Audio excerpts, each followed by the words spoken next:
Hi dudes, I'm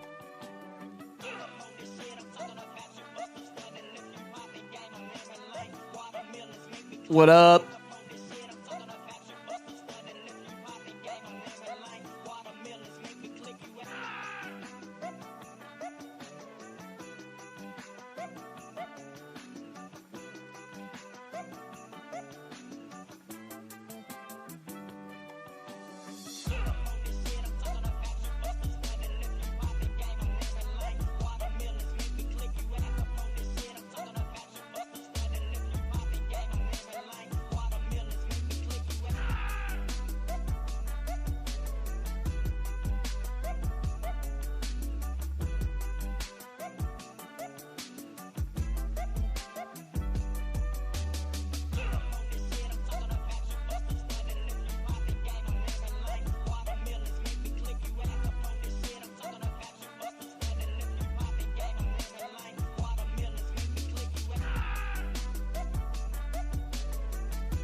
Bam! Discord has been notified. How we living, y'all?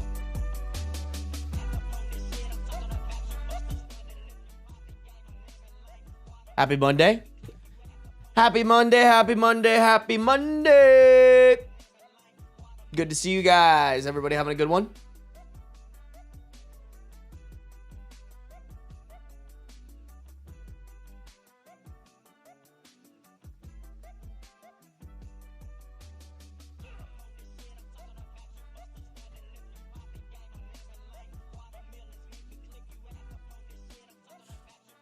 Slaving away at work, but I'm going to listen while I hand cut and fold these brochures. Hell yeah, Raya.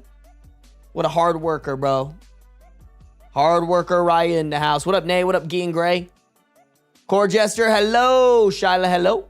Addy, hello. Arthropod J, hello. You're just a lost boy. What up? Bree, what up? Asian Fury, Maya. Resilient Sage, Dragon, Miranda, Scylla, River, Kitten Mittens, Mad Hatter, hello, hello, hello, hello. Good to see you guys. Lime Juicing, Seal to Teal, Ariel, what up? Humble Pun Queen, missed y'all Sarsluts though. We missed you too, Humble Pun Queen. Good to have you in chat. Good to have you in chat. What up, Unserious Cheese? What up, Bree? First time I'm awake for Sarby Live? Yeah, we're a little early today, chat. Strangers Online, hello, Witch, hello, Sammy! What up, Sammy? Your hair looks nice, thank you. What up, Mango? What up, Reeds? Welcome to the stream. Thanks for coming through for the first time. Chat, really quick, if you're new to stream, can you let me know where you guys coming from?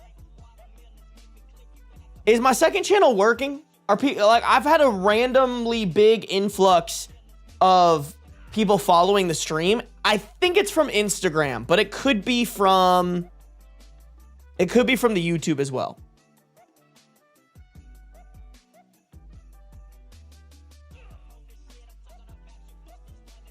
Your mom's house. Okay, so that's not helpful, Strangers Online. Also, put some respect on Kathy's name. YouTube? Is that from the main channel or the second channel? Wow, Sarby streaming while the sun is up in my time zone. Yeah. To be honest, I wasn't even supposed to stream right now, but my personal assistant had to push back until 4 p.m. So I was like, all right, well, let me knock out stream before you come over. Came from the main channel. Greetings from Chile. Hell yeah, Frankie. Thanks for coming from the main channel. What up, Leafy? What up, Chaos Squirrel? IG seems to be pushing her content more, so I think that may be it. I mean, honestly, bro, I'm not going to lie. I just started posting on Instagram more. To be honest, that's Marie. Marie's in charge of the Instagram post now. Came from Spotify. Shamefully admitting coming from Snapchat. You know what? That's not shameful. Honestly, thank you. Snapchat pays me pretty handsomely. Way more than Instagram does. So thank you. Where's Beans? He was in here. I think he left though. Hey, JC the Llama, welcome to your first stream, baby. Welcome, welcome, welcome. Hey, what up, Rose? Wait, your mom's name is Kathy? It is Kathy. We love Kathy in this chat. Hey, everyone's still sick and now my foot really hurts. Oh no, Katana. Oh no, double whammy. Court Jester, I can't buy memberships. Bro, not YouTube putting Court Jester in jail. YouTube said, sorry, Court Jester, not today. Court Jester, hang out, enjoy chat, all right? No need for donations or memberships. You've honestly donated enough for the entire year. Just hang with the gang. Interact with chat. Tell us about your day, about yourself. What up, Mermaid Brett? Ray, what up? Oh, Eminem is in here, bro. That name still goes so hard. That's some of my best work. Slowly working through making all these Paw Patrol mascot costumes. God damn, okay. Did y'all know there's a construction worker dog? I didn't know that.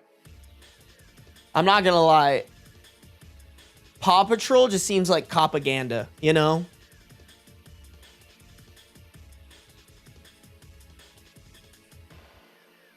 That's my stepmom's name? Hell yeah. We got shared mother names. Although my mom's name is K-A-T, she spells it K-A-T-H-Y.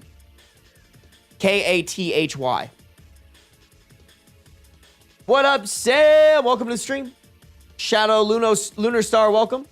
Paulina, welcome. For my first stream, right on time to listen while I'm on the tube moving apartments. Hell yeah. Good luck with your move. Thanks for tuning in. Always good to have you. Why don't we donate some toe-sucking action to Jester? You know what, Nonchalant Buzz Down? If you want to do that with Jester, you're welcome to. I don't know if Jester consents to that. I double check on that one. But you know what? All power to you. What up, Green Queen? No, I need beans to get all my money. Oh my God, every day is a good day. You always stream when I'm at work? Why are you always at work while I'm streaming, bro?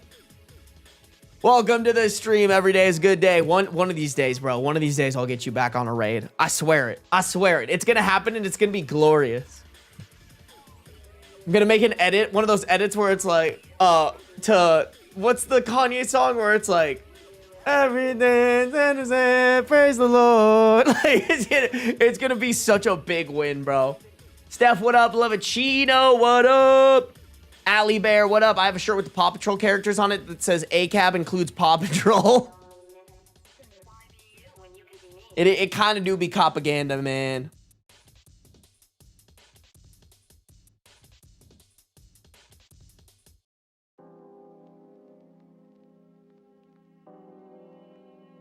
I'm on vacation for the next 9 days, so good luck. No! Where are you vacationing to, though?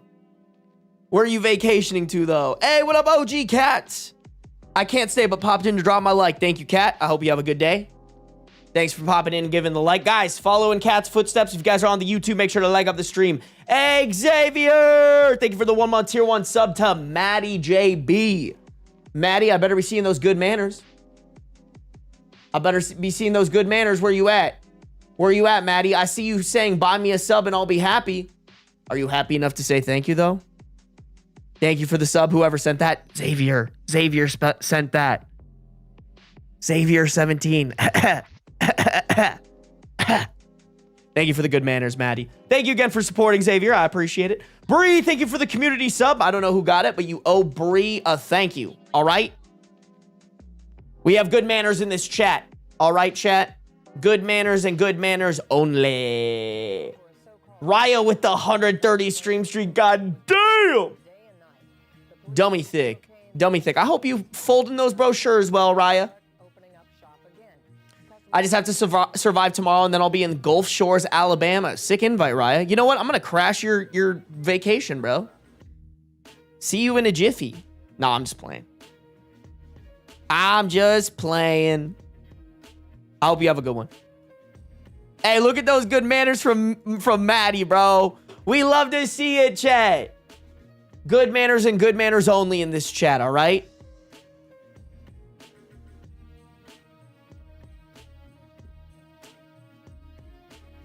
Go ahead, my mom and Layla would love to meet you. Who's Layla? Oh, is that your sister? Or no, is that your best friend? I feel like you've probably told me if you used her name. I apologize. I'm terrible with memory. I posted a post in your sub, but the mods took it down? Really? Oh, the mods took the... I was going to say, I was like, there's one mod, and it's someone on my management team, and I highly doubt he spends a lot of time, like, monitoring the posts in there. But I'm guessing you meant that the mods that post... You know what? Oh, you know what I should do? That actually, you guys are cooking. I should tell my management to see if they can find a bot similar to Am I the Devil, where they take the post and copy it in the comments. That's actually, hold on, let me pull that up.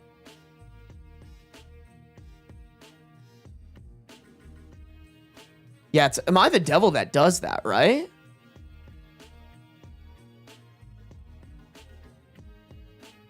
It is Am I the Devil that does that. Okay.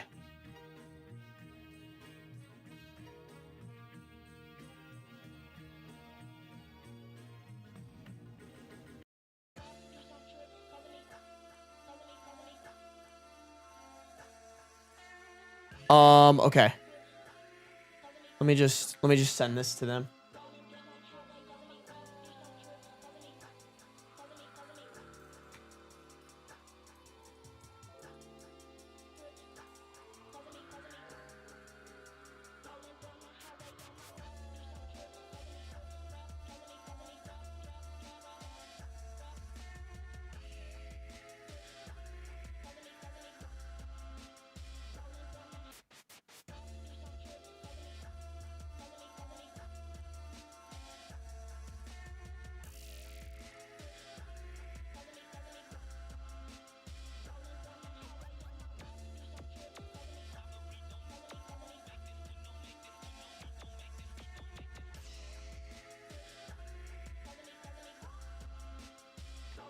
Bam. Okay. I'll let them know. Oh, shit. I didn't realize my management asked me stuff.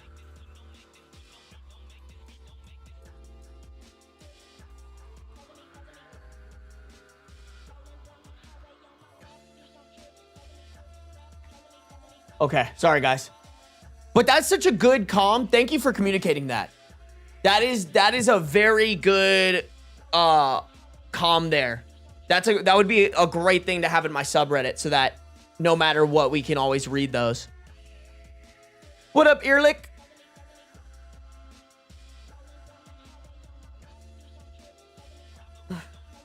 I listen to you constantly at work via your podcast. Hell yeah. Thank you for listening to me. I appreciate it.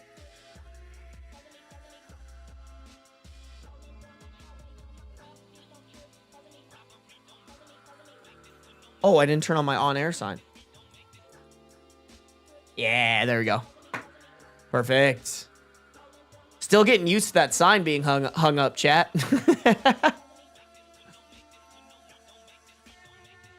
I got relentlessly bullied for the last 30 minutes by my coworkers because my accent slipped out a little while I was ranting. Good. WMBEM bullying.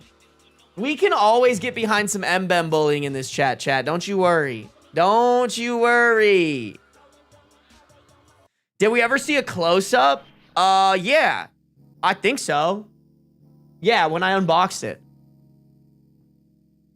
Sorry, Asian Fury. You're gonna... Actually, there's a Oh, shameless plug, chat. Oh, no. I haven't done one of these in forever. I guess I'm gonna have to do one. Y'all, if you missed it, I've been going really hard on my second channel, bro. I've been going hard. Yeah, we've been coming out with hella videos. I'm still giggling about this thumbnail. This thumbnail is such a niche reference. I don't think any of you guys are gonna get it, but it's this was the only thing I could think of for the thumbnail. Same thing with this. I figured that would be a funny, just like whatever. I'm lazy. What else is in here, bro? But I did do an unboxing, I believe, back. Yeah, right here. Asian Fury, if you want to see the video, right here. I unboxed it. That's a nice little close-up in the thumbnail, too. So if you want to be a part of the unboxing, it does exist. But yeah, guys, make sure to follow my second channel. I've just been posting all the individual VODs on here. You know? All the individual segments that we do. I am a little bit behind. I want to say I have, probably 6 videos that need to go out still. That I need to, title and thumbnail. Oh, it's actually just 3. Wow, that's actually not as bad as I thought it was. No, it's 2. Oh my God, chat, we're almost caught up. I have 2, and then I need to make a yapping video out of yesterday, a reading Reddit video out of yesterday, and then whatever comes out of this stream. So, yeah, guys, go show love to the second channel. We've been going hard on it. Shout out you guys. You guys helped me get it monetized, which means that I am now getting paid for my work, which is nice. Always nice. W, let's bully Unkby. What? Why are you bullying me, bro? It's a fuck-ass accent. Never make me say oil. How do you... Oil? How do you say oil in, like, a different accent? I genuinely don't know. James, thank you for the bits. Humble Pun Queen with a little gifted 1-month tier 1 sub to Shrek for Life 420. Shrek, you must say thank you. I know you don't have good manners because all you do is ask my cat for... to show hole or whatever, as I see that you said, I love you, queen. Thanks for the sub. Okay, W good manners. W good manners, but can you not have good manners and let me call you out for having bad manners, please? Please and thank you. Owl? Oral? Really? That's how you say oil? Oral?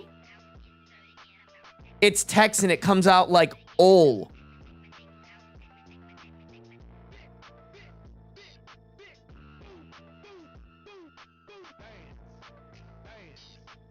So wait, y'all be like, yo, let me go get the olive oil.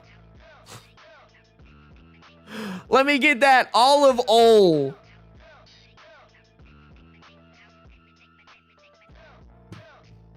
Y'all are crazy. Y'all are crazy. Fearless Kitty Cat, thank you for resubscribing for 2 months at tier 1. Been subscribed for 3 months. Thank you. I appreciate it, Fearless Kitty Cat. Welcome to the sub gang, baby. Butter and wool. Evil way to walk into stream? What is? What is?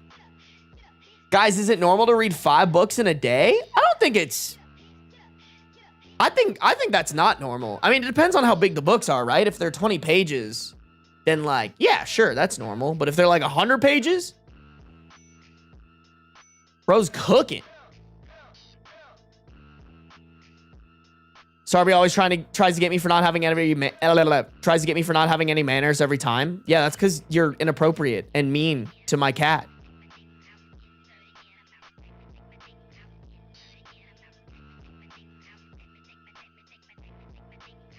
I only read fics these days and I can bash out 5 in a day easy. Yeah, I think it just depends on the book, you know?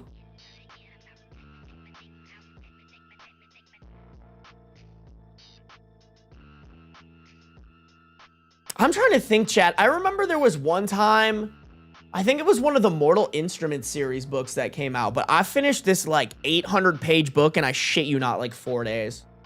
Like I got I got my grubby little hands on that fucking book and I just didn't put it down until I finished it.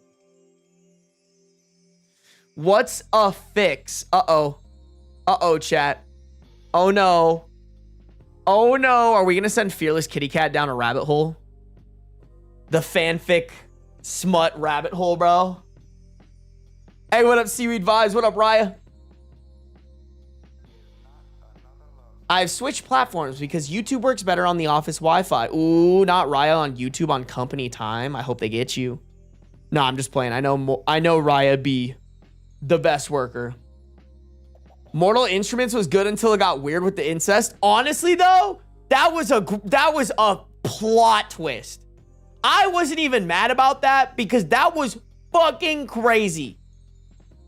That was crazy. Had me on the edge of my seat. And it didn't end up being... Sorry to spoil it for you guys, but that book's been out for years. So if you haven't read it yet, that's your fault. That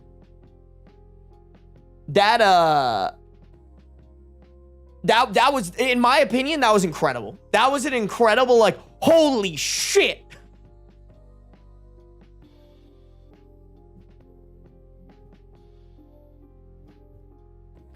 Hey, what up, Emperor Chaos? I'll be helping customers on social media while watching Sarby. Hell yeah. Are you one of those people that, like, sits there and waits for their company, like, to get an at that, like, somebody's mad at them or something?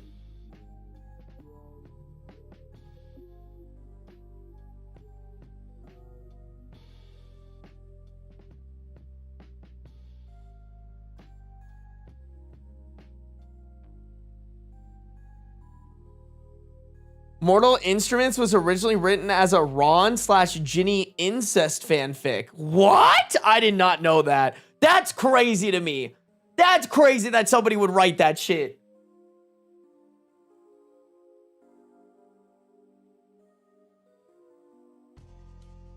Actually, I guess that's not that crazy. Because, like, bro, the fucking fanfics behind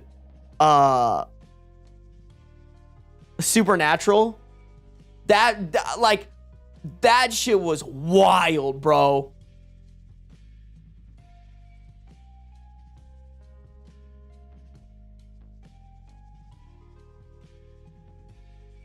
Cassandra Clare was infamous in the Harry Potter the fanfic community.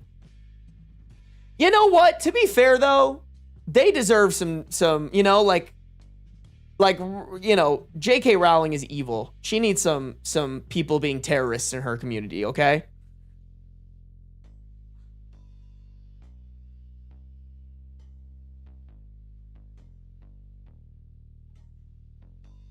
There's a YouTuber who talks about...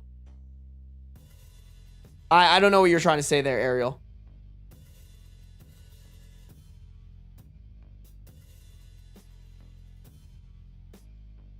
She wrote Draco porn like it was her job. And you ate it up, didn't you, Trash Cat Snark? Everyone in the Harry Potter community is at least a little bit unhinged at this point. Not surprised. Damn, Chicken, what the hell? Chicken, you gonna come in here and gift 20 gifted and not even say hi, bro? Or did he say hi and I'm a bad streamer? I don't think he did. I would have seen him. Chicken, please confirm if I'm a bad streamer or not. Nah. No, Chicken, no. Is that Chicken, bro? Wait, is that not Chicken? Chicken, you're lying, bro. Chicken, no. Just...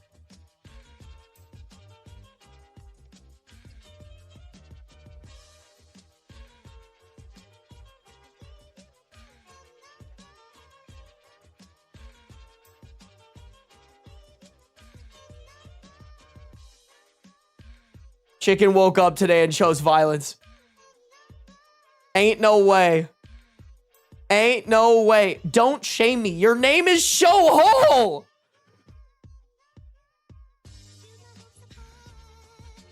Chicken, I don't know what you think this is, bro. This is a family channel. How dare you get that crass?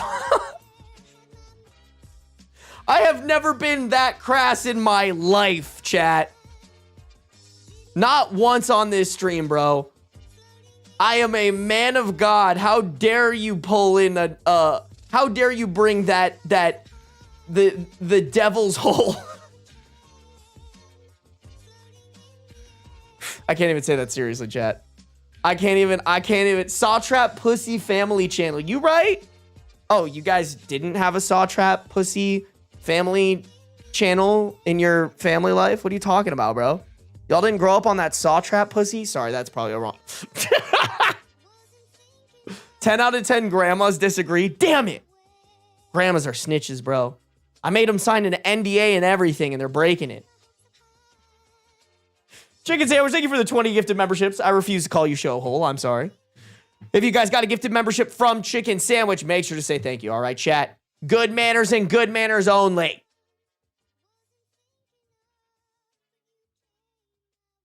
Lies detected from Chicken Sandwich? Yeah, you right. Liar B? Don't you mean liar sandwich?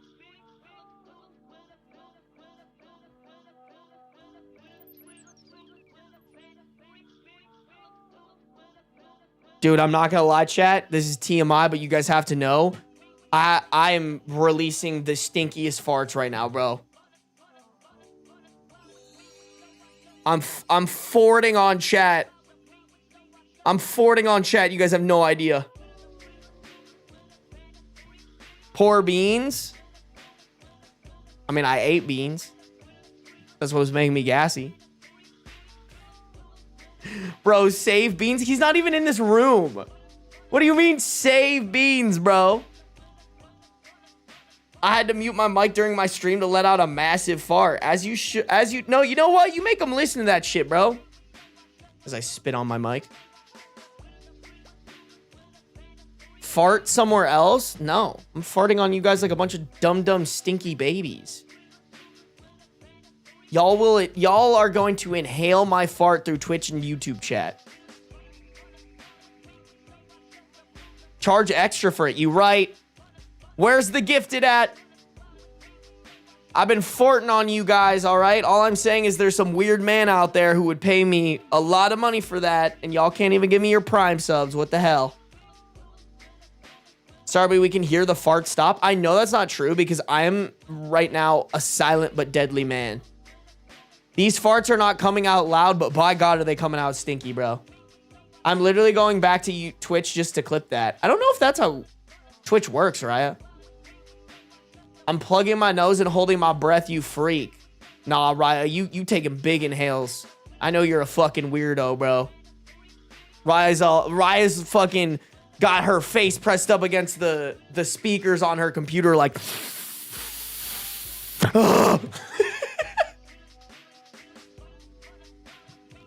Sarby, fart in a jar?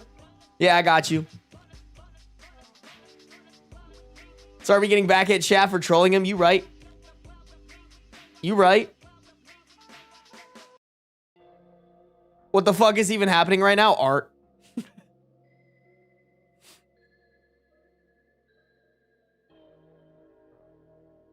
Sarby just sniffed his own fart. Dude, I'm literally marinating in my own fart, bro. I have to sit here. My first live stream, and this is what I walk into. Gotta get used to it, Saul. Welcome to the stream. Hey, have a good day at work, Bree. Don't let Deviant Art know Sarby farts on stream. What Deviant Art be doing, bro? Sarby always streaming while I'm working. Why are you always working while I'm streaming, bro? We said show hole, not blow hole. Sorry, I misread. My bad. My bad. Reading's hard, chat.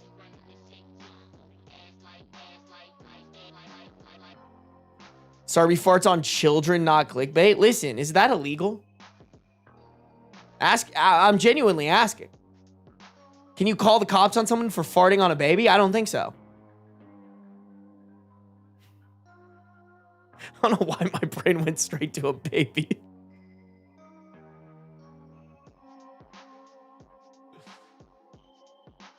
Why you always working while you working, Sarby? That's such a good point. Checkmate. Hey, Kelly Hunt, thanks for watching the streams and podcasts. Thank you very much. Highly illegal? Where? Show me the law. This is the stream of all time. You are right. That is so right.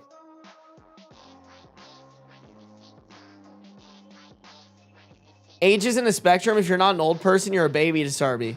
Yeah, you right.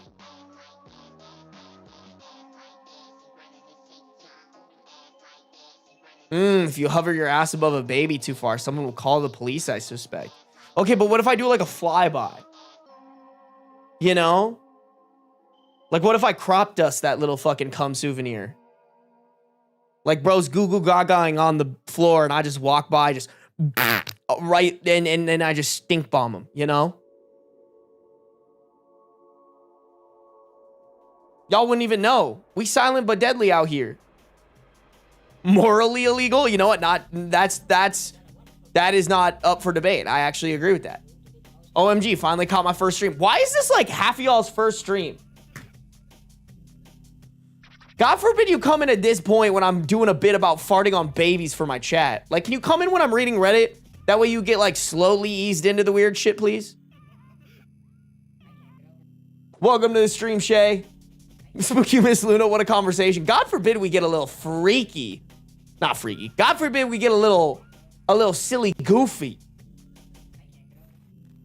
I'm not discussing the logistics of farting on children with you.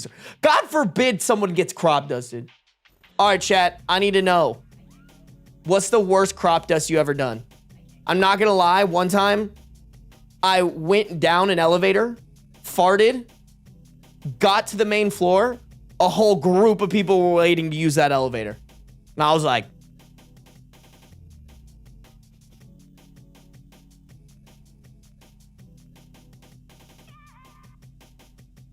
my bad. That's on me. Hope you guys brought your gas masks. Court Jester, okay, I created a Twitch account to follow you on Twitch. Thank you, Court Jester. Welcome over to the Twitch. What up, Perry Man? What up, MILF Daddy? Anybody home? You always streaming when I'm sleeping? You always sleeping when I'm streaming, bro. Stay woke. Don't worry, Sarby, I've caught streams before. Hell yeah. Sweaty concert? Ooh, that one would suck, bro. You're just enjoying your favorite music artist and you just smell a stink that you know came from another human's asshole. Sharded the whole family out and had to get a new pair of pants. You know what? W Arthropod. Hotbox that shit. No, for real. I can't fart in public because I have a crippling fear of shitting myself. Wait, so like some of y'all can control your farts? Dude, when I need a fart, I need a fart. Sometimes I just be walking around and fucking like the way I move my legs be loosening those farts. Like I can't control it. What do you mean you can like hold your fart? I farted loudly in class and everyone blamed the boy who sat at my table. W. We love when you fart and you don't get blamed for it. What up, Canteen?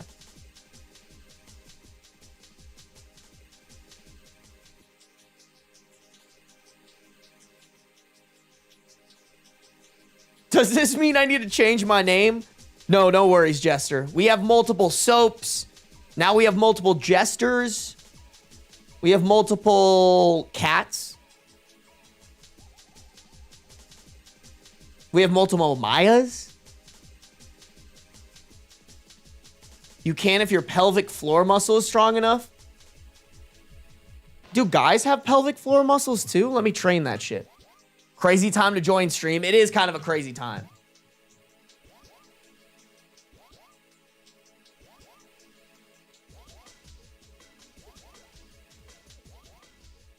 Worst fart in bed than Dutch oven my husband under the blankets. I would argue that's best fart.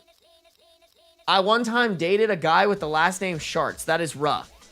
You were low-key almost committing to, well, I guess you don't have to change your last name, but you were kind of committing to maybe changing your last name to Sharts. That's rough, man. I think I would change my last name. I'm not gonna lie. If my, like, I remember one of our teachers in high school, his last name was Wiener.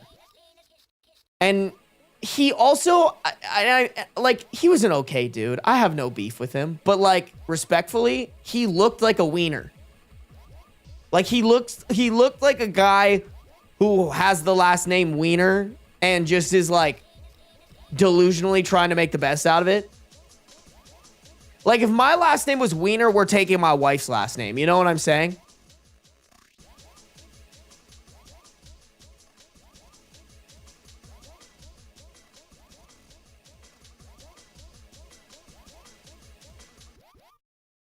I know someone with the last name Dickinson. I also know someone with the last name Dickinson. Although we did not make fun of her as much as we could have. I'm not going to lie. What up, Dick? Bigly Wiener. Dude, everybody was like, what if his name was Harry? Even though the wiener is not the hairy part of that region. But it's still, like, funny. Because, like, haha, Harry Wiener. Harry Wiener, chat. Okay, y'all, we got to get started. Once again, y'all got me yapping. Y'all got me yapping and trapping. Chat, I do want to react to a video today. All right? We're going to do a little reacty poo. Okay? If you guys weren't in stream yesterday, I brought up something that my girlfriend pointed out to me. And then, like, you know, YouTube be listening. So they put this in my feed. I kind of actually know this creator a little bit. They're a part of Creators Against Ice, but I've never interacted with them. So I wanted to react to the video. It's pretty fresh. Entitled Streamer Misses Hair Appointment and Blames the Salon? Yeah, like I said, my girlfriend brought this up to me. I looked into it a little bit, but it sounds juicy. And also, I guess technically this is one of my coworkers making a fucky wucky. I want to hear about it. You guys love Brooke? This is my first time watching one of her videos. I want to throw this out there. I need to do this more often when I react to videos. If any creators ever see me react to a video of theirs and they don't want me to do that, just reach out to me. It's like, obviously, like, she's not going to respond to me if I like DM her about reacting to her stuff. But like this goes out to any creator. Like if any creator sees me reacting to their stuff and they don't want that, they want me to take down the videos, just let me know. I don't mind doing that. But this is like reacting to videos on YouTube is unfortunately a little bit of like a ask for forgiveness, not permission type thing. But I just want to let everybody know, like, I'm down. I always tell people in the videos as well, go check out Brooke. The link to the videos are always, or the links to the channels of the people I'm reacting to are always in the description as well. So that's always kind of a caveat with these. I can just keep this recording going. All right, chat, let's do it. Let's do it. Entitled streamer misses her hair appointment and blames the salon.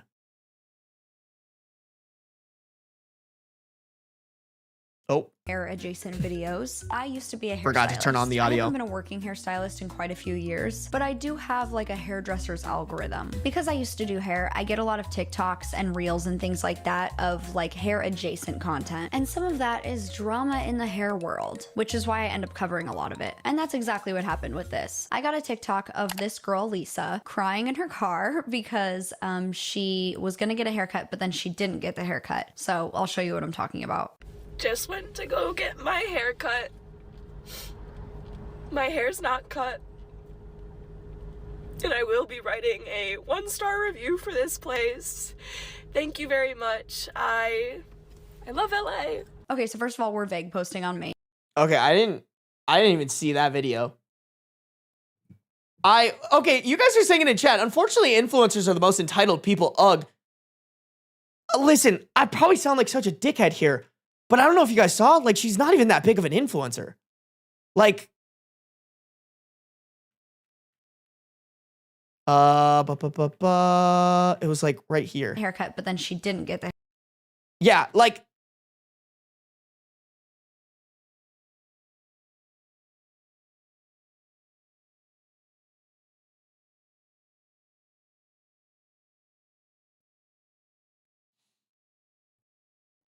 Listen, I'm not trying to be mean. I'm just saying, like, calling her an influencer is a stretch, bro. Like, and I mean this so ungodly, genuinely. I wouldn't even call myself an influencer. You know? I have 100K on TikTok. I would not call myself an influencer. And, like, that level of, like, entitlement is crazy. And now, I got a TLDR version from my girlfriend of, like, what she went through, but I'm ready to hear it from, like, somebody who did the research, obviously. Like, I think my girlfriend watched one TikTok or something and communicated this to me. But, and I kind of just also want to be like, I don't really understand why she made a post out of this. And this is coming from the guy whose content is very, I don't want to say curated, but it's all filmed on a live stream. Like, I do a couple of TikToks here and there of just like talking head, me making a joke or having like a hot take or whatever. But other than that, it's all behind this desk that I make the content mainly. I've never understood, hey, I'm crying about something. Let me take my phone, put it down and record a video of me crying and then watch it and go, yeah, I want to post this for thousands of people to potentially see. And like, I don't know why people do that. Now, I want to give her credit. Maybe she had a bad day, you know? Like maybe she had a terrible, terrible day. You know, someone in her life recently died and this was the cracking point. But let's give more context. I will be writing a 1-star review for this place. Thank you very much. I love LA. Okay, so first of all, we're vague posting on Maine. Second of all, how are you gonna leave a 1-star review if you didn't get the haircut? Unless, like, when I first saw this, I was like, okay, maybe she got something else done or something. So let's dig further into it, of course. And third, I was like, what the fuck does LA have to do with this? I'm like, what do you say, fuck me? And you know what? I had my suspicions. No. I'll disagree with her here. As someone who lived in LA for like technically LA 6 months, but California in general 8. It's like the LA slander is honestly not enough. It's really not. LA is a different beast, especially if you're in the like TikTok creator influencer world. I'll stand on business when I say that. That one might have been merited. That might have been the only okay thing that she threw out there, in my opinion. I saw this video and I was like, I bet you she is a transplant to LA. Listen, I saw this video and I was like, I bet you she's a transplant to LA and is frustrated with the way that like a city works, you know? I've never lived in New York, but I'm aware that if I were to live in New York, there's a different type of like trying to get around than there is in San Diego, you know? And a lot of people move to LA with this like La La Land expectation in their head, and then they get there and it takes an hour to drive 1 mile and they want to fucking like lose their mind. And it's like, well, that's LA. You know, that's why I don't live there. Genuinely. That's why I'm in Vegas. I just don't fuck with that traffic. That traffic sucks so bad. You waste so much time if you have to drive anywhere because it takes like an hour to get 10 miles. Like, that is so ridiculous. And I do understand that aspect, low-key. Chat, can you guys help me if it gets too off, out of sync? Let me know. part of it. So that was my immediate thought with that, like, I love LA offhanded comment. Like, okay, it was either traffic or like someone was like stuck up and rude to you in like a I'm too good for you type of way, which is also very LA. I am from Southern California and I lived in LA for quite a bit of time, so that's where I'm coming from. So someone did call her out in the comments being like, I like the part where you told us what happened, because that was the most like vague posting ass, like posting. I love when people get super passive aggressive in TikTok comments. It's so good. It's so good. And honestly, y'all, I'm gonna be real. I did not make a video on this or anything like that. People need to do their due diligence when it comes to like just trusting like some random person on the internet saying anything. Like, for example, I think the one that happened recently was this girl made a TikTok being like, oh, like, you know, my shitty roommate is like leaving me hanging to not sign the lease with again. And now I don't know. And I have a crappy landlord who like won't let me sign the lease or whatever. And she made a GoFundMe, got like 5 bands off of it. And then people actually started like coming out and being like, yeah, so she subletted an apartment with somebody who was moving, who the lease was ending in a month. And that person already had plans to live with one of their friends. So like, obviously she's going to dip out. And this person moved here, has a business that is like, I don't even remember what it was, but it's like making crafts, like handmade crafts. Like that's what she does for work. So she doesn't like have pay stubs or like proof of income for the landlord to be like, yeah, sure, bro. Even though you don't make enough money to rent this apartment, I will lease you this apartment. So like, it does seem like some people don't do their due diligence. So I'm kind of glad that somebody in the comments for once was like, hey, so like you just left everything out, bro. She makes cat worry stones. What the fuck is a cat worry stone? Hold on. I'm so sorry. Pause. Somebody explain that to me. I need to know before we continue. What in the fuck is a cat worry stone? A worry stone shaped like a cat? What does that even mean? What the fuck is a worry stone? I know one definition of worry, and it's like, oh, I'm worried that my cat's gonna die. Like, that's what I thought you meant. Cat worry stones both sounds intriguing and kind of dumb. I wouldn't even say intriguing. I'm just like, what the fuck? Like, how? What is that? It sounds really dumb. It's like a rock, but with a thumb nook in it so you can rub it. What do cats have to do with this? It's a sensory object. Worry stones are like a fidget toy. It's a fidget rock. Hold on, guys, we have to look up what this fucking thing looks like.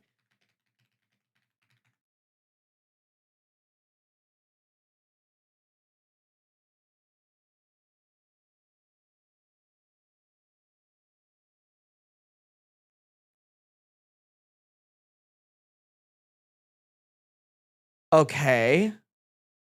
and you just hold it and rub your thumb in the middle.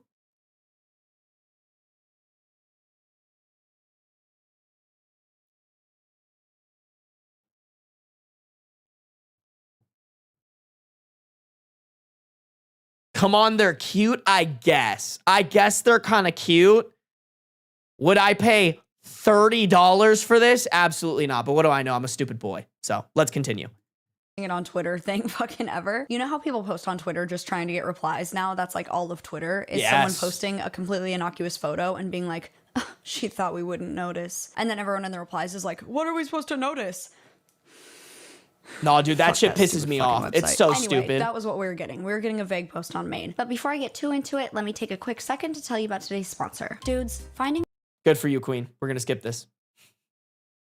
alone. We're going to skip that. For sponsoring this video. Now back to me. So Get your of bag, course, Queen. somebody was like, Get your bag. what the fuck happened? So let's go through and find out what happened. Just went to go get my hair cut. Hey, girl that was crying is back. You'd think she'd put a shirt on for this. Because it's camouflage. Because of the camouflage. I'll go on. To give you a real explanation this time. Sorry, guys, the I'm reason also I not wearing haven't a shirt. yet is I just wasn't sure if that was something that was worth it for me, especially now that I know people have seen me crying.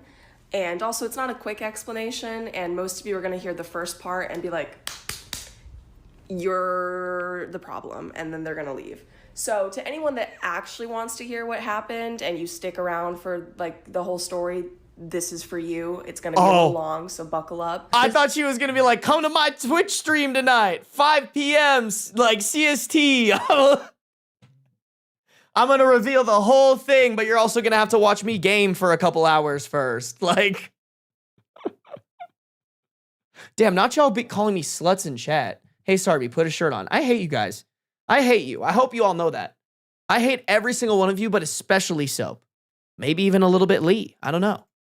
This is for us. I do want to hear what happened. I want to hear the whole story. And when I first watched this, obviously I've seen it. I know to make the video about it because I fucking saw it. I'm not going in blind. Imagine I'm just like, let's see. Let's just I'm going in blind and see what happens. But I did actually heed this warning. I did think, okay, I'll give her the benefit of the doubt. If she's saying the beginning is going to make me immediately not on her side, I'll give her the benefit of the doubt and I'll sit through it. I did do that. And I'm going to earnestly do that now. But just know that I have the whole story as I respond. Essentially, I had this appointment booked about like a month in advance. If you live in LA, I'm sure you know it's not easy to find a hairdresser, and it's not necessarily something that you can just book day of. I get what she's saying, but I don't really agree with the fact that it's not easy to find a hairdresser in LA. It might not be easy to find a hairdresser that works for you or is like the right hairdresser for you, but it's actually extremely easy to find a hairdresser in LA just because of the fact that there's so many fucking people in LA and so many working hairstylists in LA. So it's actually exceptionally easy to find a hairdresser in LA. It just takes time to find the one that you like, obviously, which I'm sure is semantics and I'm sure that's what she meant, but I would be remiss if I didn't point that out. That's like saying it's hard to find a cinematographer in LA. Like, surely you could find one. No, that's so facts. There's so many. I mean, everywhere. If you live in a city, there's going to be hairdressers galore. There's going to be, like she said, cinematographers. There's going to be barbers. Like, to say there's a shortage is like, okay, no, there's not. You know, maybe that's just the hairdresser that you really liked and you are picky about it. But that's very different than, oh, there's no hairdressers. And, you know, I thought I did my research. I thought I found a place that I was, you know, gonna be really excited to go get my hair cut at. 1 second. The day of the Well, girl, don't tell us 1 second. Just pause the video. Just press pause really quick. That's just funny to me when people do that. Like when people take a bite of something and then like they start the video. Okay, I want to watch the video chat. I'm gonna. Or I put in the place and it says 11:04 is my ETA. My appointment was at 11. But I know that it's rude to be late, even if it's like just a little bit. And I am really good about not being late, and it makes me really anxious because I had a mom growing up who was late to everything. You know how it is. Okay. I'm really not trying to pause this every 2 seconds, but that's why you're here. If your ETA is 11:04 and you live in LA or you're getting anywhere across LA, your ETA is likely not going to be 11:04. And not only is that not equating for unexpected traffic, it's also not equating for parking, which is going to be another fucking 10 minutes. Dude, she fucking stole the word. I mean, it's her video. Technically, I guess I was planning on stealing the words out of her mouth. But like, literally, this is what I was going to say. I was like, if you've ever been in LA, your ETA is not, you have to add like 10, 15 minutes to it. And on top of that, like, the parking thing is so important. Like, that's something I think about here in Vegas is like ETA, add like 5 minutes and then like an extra 5 minutes for parking. Cause like, you just never know what the parking situation is going to be like. At least. So I'm already calling the salon at this point. If I see that I'm not 15 minutes early or 10 minutes early, like to my arrival, I'm calling the salon and saying, is it okay if I still come? Like I'm worried about my timing or whatever. I'm already stressed if I'm her. To be fair, I'm exceptionally type A, extremely type A to a fault. I have OCPD. Maybe that's my own issue, but just knowing getting around in LA and like parking and everything like that, I'm immediately panicking if I'm getting there not earlier than 11. Like if I'm getting there past 10:50, I'm freaking out. And then what, I don't have time for an iced coffee prior and I'm sitting in a chair getting my hair done without a fucking iced coffee? No. At that point, what's the point of going? And so I call and she doesn't answer and she calls me back once I'm on the highway. But before I get on the highway, if you live in LA, you know, there's this stupid fucking series of lights to get on the highway, and essentially I was stuck at the light for 5 light cycles. I'm not even kidding. And I did not move maybe a car's length. See, that's what I'm talking about. That like unexpected traffic that like is expected when you live in, I mean, Southern California in general, but in LA. Also, do other places not have like light cycles before you get on the freeway? Is that not a thing? Because if it's a busy freeway, like, are they not stopping people before you get on the freeway? Like on the on-ramp? Is that not an everywhere thing? I was under the impression that was an everywhere thing, but I've only ever lived here, so I don't know. But that's what I mean. She even says, yeah, like, but it's very, I mean, when I was in Minneapolis, like Minneapolis was up there, we had some of those light cycles. It's so much faster and way less like you have to worry about this happening to you than LA. LA is just constantly shit is gonna be like busy. There's always gonna be people driving somewhere in LA. So like those things are very rarely not on. Whereas like when I was in Minneapolis, like it would only turn on during like the peak periods of traffic, which was like for a couple hours in the morning and a couple hours at the end of the day. Also, I will agree though, like if you are bad, and this is coming from someone with pretty bad time management, if you have bad time management, LA is not the place for you to live. Like genuinely, if you are not good at like being early to shit and planning ahead, LA is your worst nightmare. Because no matter what, you will not get to where you're trying to get to unless you always plan on leaving extra early for the thing that you're going to. like if you live in LA, you know, like, well, girl, you live in LA, so you should know. And my ETA went up to 11:10. And like, what the fuck am I gonna do in that situation? Be an asshole and cut in front of everyone else like everyone else is doing and then sit in the intersection and get honked at? No. See, like, why is that right where your brain goes? I don't know if I've told this story on my channel before, but this is actually the biggest in real life rage bait I've ever had in my actual fucking life. When I was 17-ish or something, I worked at a frozen yogurt shop, and of course we would have like a little tip jar at the front, and there was this one time where this woman was paying with cash and she was like 2 nickels short or something, and she realizes this, and as I'm realizing it, I'm a millisecond from going, don't worry about it. Like, it's literally about to come out of my mouth like, oh, don't worry about it, it's like nothing. And instead of me being able to say that, she chimes in and goes, well, I don't want to have to take from your tips. And I was like, you can't. Yeah, what the fuck? That's crazy. What do you mean I don't want to take from your tips? You're not allowed to do that. Holy shit. I will say that sounds very LA-esque though. It's not a take a penny, leave a penny. Like, why is that where your brain jumps to? Because then I was like, okay, well, you're paying with card then. On principle, the fact that you just decided you're allowed to steal 10 cents from me, like, I'm not now gonna do you a favor. Like, what the fuck? You're stealing a teenager's tips for your fucking froyo because you don't want to get your card out? What the fuck is wrong with you? So I made her pay with card. Like, no, maybe I'm reaching, but this is kind of giving the same line of thinking, jumping straight to like, oh, well, what am I gonna do? Go through the shoulder illegally and pass everybody like an asshole? Why is that where you're going with this? Why isn't it, what am I gonna do? Be 5 more minutes late? Like a normal person? What the fuck? What am I gonna do? Crash into everybody with my car and blow up the entire freeway and then get there on time? But now I'm a fucking asshole? That's my only option. Like, what the hell? I think this goes back to something that I talk about on this channel a lot. I think some people's problem solving like brain just doesn't work correctly. Like to me, if I'm running 10 minutes late to an appointment, I'm already off. Like if I know that I'm going to be 10 minutes late and I'm in LA, I'm going to tell them like, hey, my ETA says 11:10. I know, like, what's your policy on this? It might even take me longer as I'm looking for parking. Should I just reschedule this? Like, that is the answer to the problem solve here, right? Is like, hey, I'm so sorry. Like, I messed up. I need to take accountability for the fact that I could not time manage correctly. And how are you going to be able to, like, work with me, right? Like, I don't want to drive all the way to you if I'm just going to get there and you're going to be like, hey, you don't have enough time for your haircut, you know? So I think that's just something that as I've gotten older and older, like, I've realized some people's problem-solving brains don't work. Their brain goes to, like, to me is like the escalation, which is like, oh, well, I guess I'll just be a bad person and like drive on the side of the road and cut people off. It's like, no, dude, there's other ways to like figure out this issue.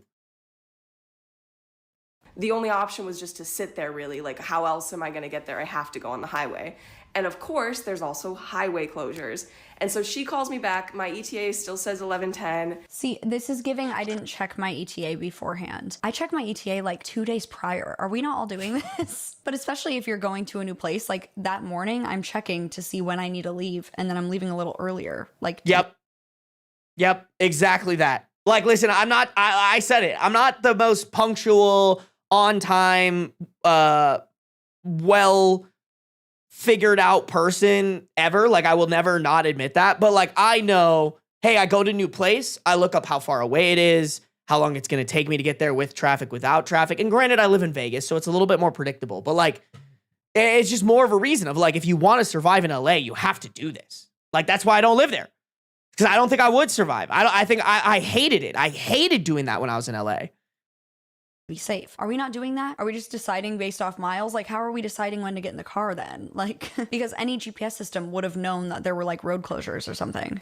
And, I tell her I'm doing my best to get there on time and that, I'm afraid that the ETA might go up a little bit more because the traffic was like really bad. You know, when you're on maps and it says like police reported ahead, are they still there? That happened 4 times too. Like, everything that could have happened to stop me from getting there on time did happen.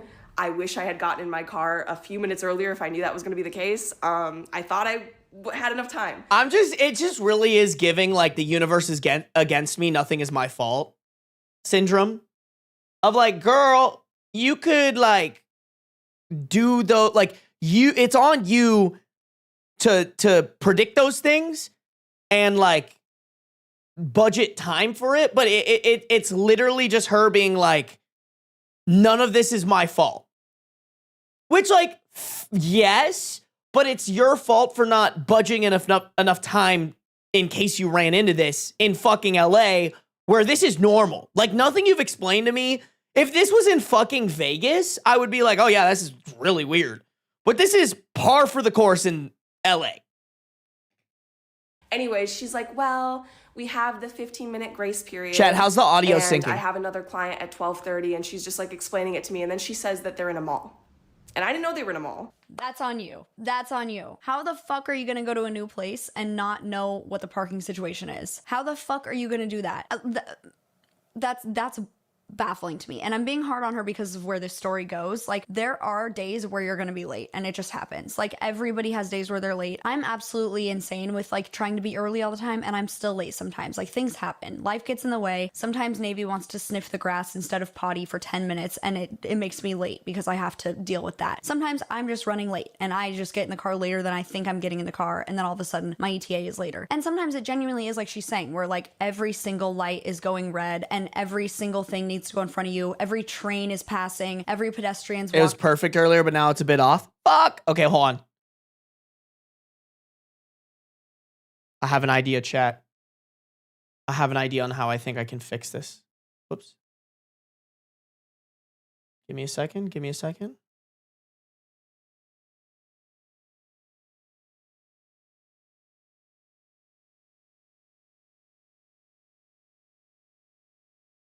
Okay, chat. Let me know if this fixes it. Walking at like a snail speed. There are times when literally life is just against you getting there on time. So I totally get that. That is absolutely a real thing and that is valid. And it's not a giant moral failing to be late every once in a while. Like, yes, it's inconsiderate, especially in an appointment where you're getting a service. But my frustration. Damn, that didn't help. Fuck. All right, you guys are gonna help me. You guys are gonna help me figure out how to get it to.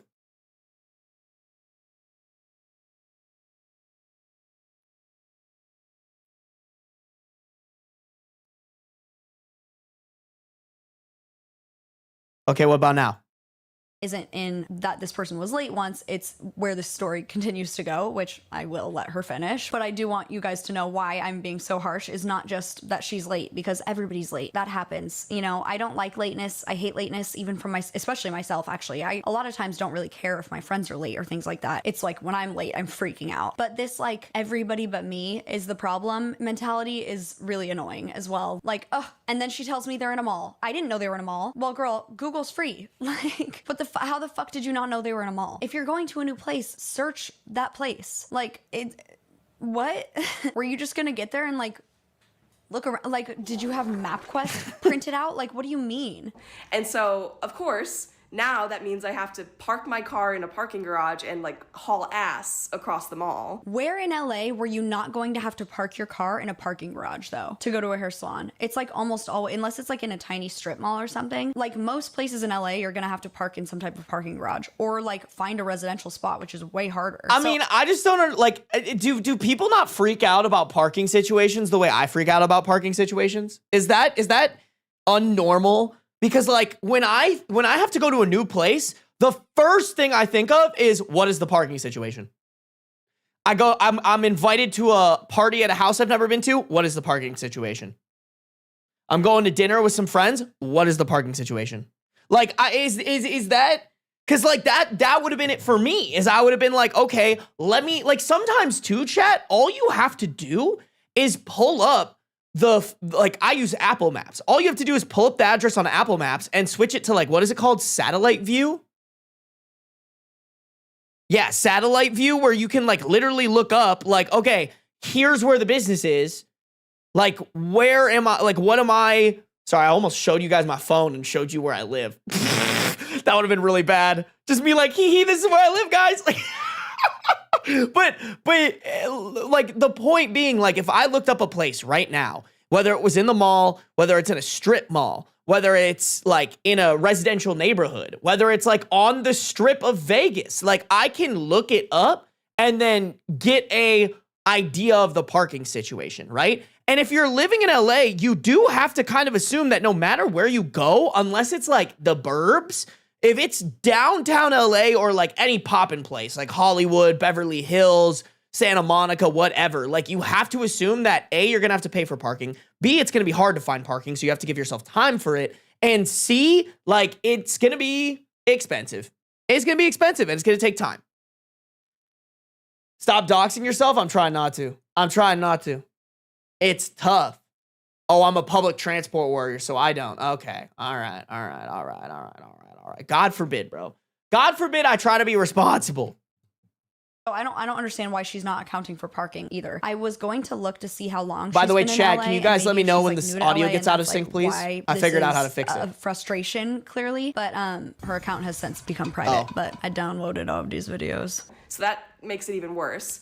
I'm nervous, but we hang up the call and she's like, you know, just make it here within the 15-minute grace period. And I'm like, you know what? I think I can do that, right? Also, 15 minutes is a pretty huge grace period for a hairstylist. Like, that's a pretty good chunk of time. I've been a receptionist at like a million different places in my time. And with anything appointment-based, I can't think of a single job I've had where it was a more than 10-minute grace period. I feel like 5 to 10-minute grace period is the norm. Because at the appointment time, like, you're late. If it's at 11 and you're 11:01, you're late. It's not a huge deal probably if you're at 11:01 or whatever. Nobody's sitting there like, you know, I don't think, unless they're, you know, having a really rushed day. But 15 minutes is a very generous grace period. Okay, here's the only thing I'll say, and this is actually in defense of this person.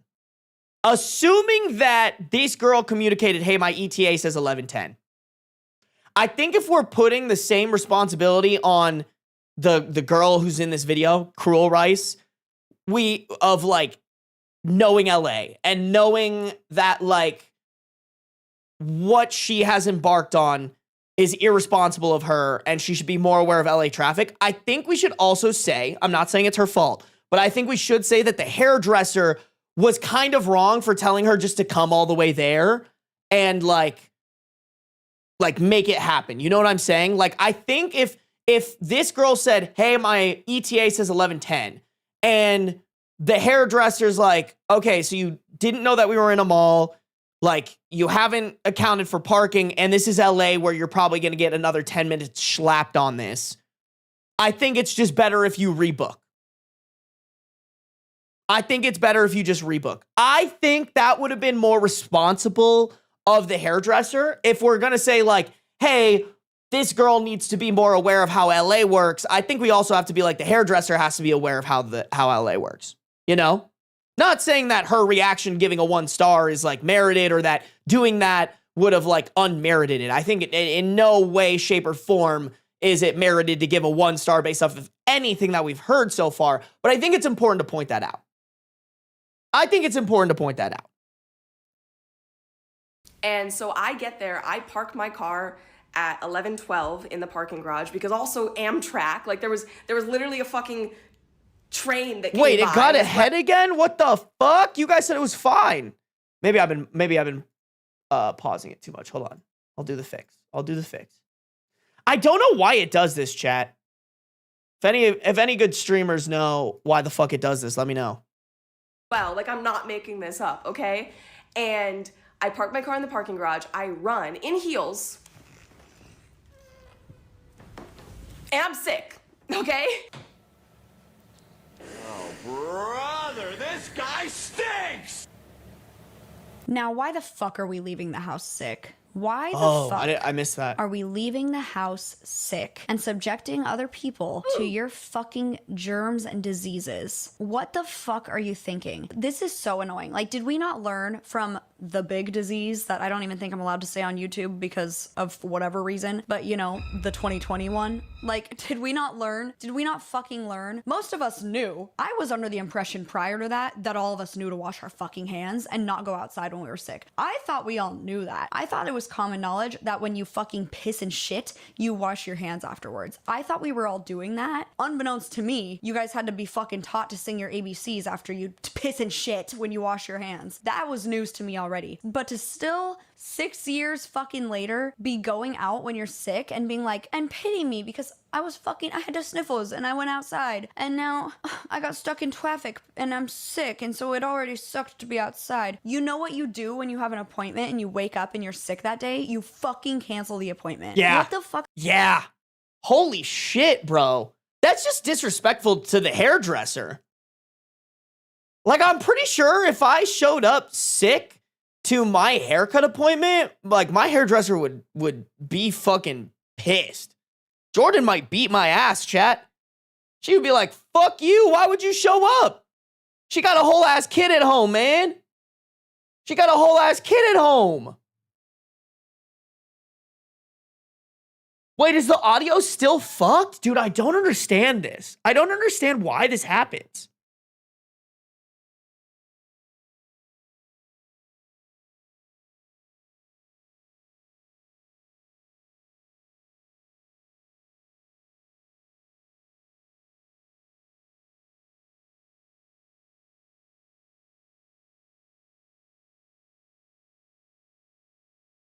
That's so fucking annoying. Hold on, maybe it's like in my settings. Like maybe my audio settings are wrong.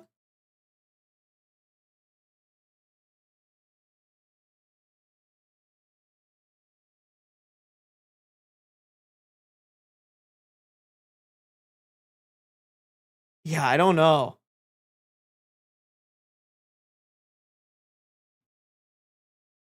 I don't know, chat. I might have to figure that out off stream. I don't know why. What are you doing? Do you think that hairstylist wants to get sick? If you're a hairstylist and you don't go and do the people's hair, you know what happens? You don't get paid. That person doesn't get paid now. So if you get them sick, they're losing out on other clients and probably getting other clients sick in the meantime before they find out they're sick. And you're getting other clients sick by going into that establishment and wherever else in the fucking mall. And now there's a super spreader event at the Glendale Galleria. And your hairstylist is fucking out her job for a few days or however long it takes her to recover. Like, are we serious? I have no patience for people who go out when they know they're sick. It's such an inconsiderate fucking thing to do. There are people with autoimmune disorders. There are people with all sorts of different things that compromise your autoimmune system. There are people with babies. Like, you can harm somebody so badly or even end somebody forever because, sorry, YouTube's fucking censorship is crazy. That can happen because you went out with a stuffy nose that you didn't think was a big deal because it isn't to you. But it can be to somebody else, or to somebody's newborn, or to somebody's grandmother, or to somebody with a compromised immune system. Fuck you. And the elevator out of the parking garage doesn't work. I stand there for what feels like 2 minutes, and I'm like, fuck this. And so then I just run across the parking garage, and I call her again when I get out into the mall. It's a stupid fucking outdoor mall with businesses all over the place, ups and downs, turns and everything. And I'm on the phone with her, like, trying to figure out where she is. So I literally have the timestamps, by the way, okay? Girl, use your maps. Use your phone. You're making her work for you now to tell you where her fucking Wait, that's crazy. That's so crazy. Being like, I don't have the adult skills to figure out where your salon is. Please come and get me. Like, do we know how old this person is? Like, she doesn't look that old, but she also doesn't look like a baby. Has that been mentioned yet, chat? Like, bro, if you're in your 20s, you gotta be able to figure out how to fucking find shit. You know? That's crazy. Like, you could literally just pull it up in your maps and then, like do that thing where, like, your phone shows you which direction you're facing and you're like, okay, I gotta go that way. Like, I don't... That is just... I'm just shocked because, like, chat, you gotta keep in mind, like, she made this video and went, surely I'm in the right here. I can post it to the internet for thousands of people to see. Surely I'm not wrong. Surely I am all good, baby. On is like, it's just crazy levels of entitlement, like, seeping through every inch of this video. And I end up running into there right at 11:15, and she pokes her head out and, like, says, like, Lisa, and I'm like, yeah. And so I swear to God, at the latest, it was 11:16 that I was in her chair, at the very fucking latest, okay? Not that that matters, you would think, but it does. Why would that not matter? Why would her grace period not matter? It's a 15-minute cutoff. I think the fact that she just said that shows how entitled she actually is. Like, girl, it doesn't matter if it was 11:15. It doesn't matter if it's 11:10. You're in the wrong. You're showing up late to get your haircut, which takes time, and this person is like they have other appointments. It's like if you showed up to a Google Meet to an hour-long meeting 15 minutes late, like, you're basically fucking up that person's schedule if you expect them to stay for the entire hour that the meeting needs to take. It's just such an entitled way to go about it. At no point does she go, I fucked up here, I messed up, I was late. It's just, well, it was 11:15, so it wasn't even that bad. Oh. Minutes, it kind of matters. Especially when it's already such a generous, like, cutoff time. And so she sits me down in her chair, offers me water, brushes my hair. What a fucking bitch. Asks me what I want. I show her the inspo picture. The vibes are like... And, like, just not great customer service, right? Not great customer service, but she took you 16 plus minutes late, which is against her own grace period, was seemingly nice enough to you, you haven't said otherwise, gave you fucking water that she's paying for, and sits you down and is still giving you a consultation. Seems pretty fucking nice to me. And all this, and, like, she at no point is like, vibes are off, and I feel bad about it, you know? Like, girl, you made the vibes bad. If I showed up 15 minutes late for my haircut with the gal who's been cutting my hair since I moved here to Vegas a year ago, The vibes would be off.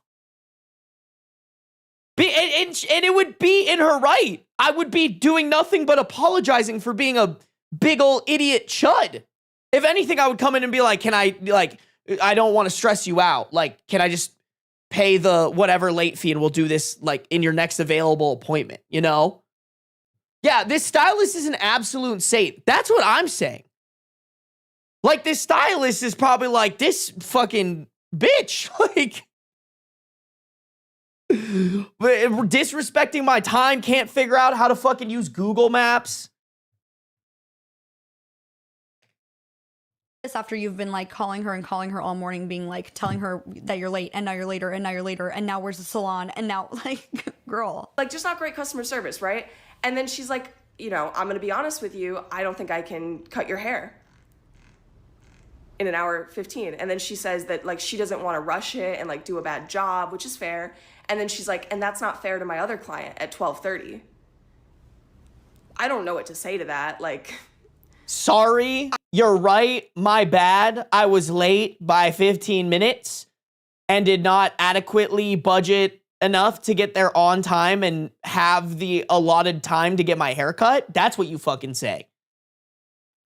I come from Wisconsin. Maybe things are just different here in California.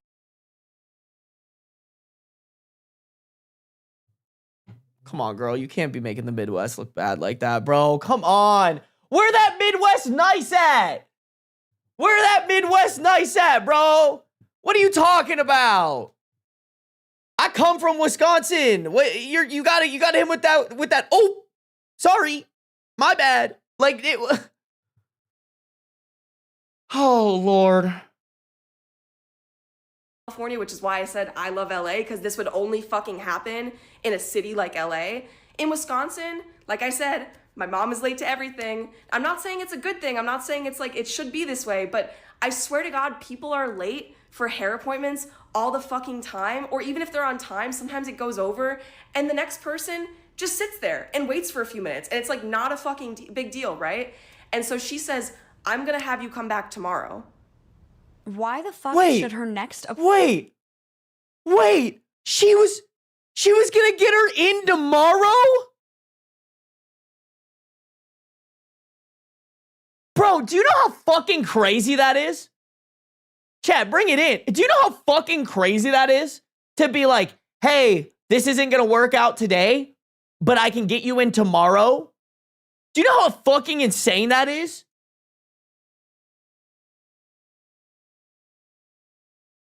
Like, that right there is sealing the deal for me. I'm like, girl, she is going above and beyond. Based off of the absolute shit you have given her, she is coming back with her absolute best. And you are complaining about it.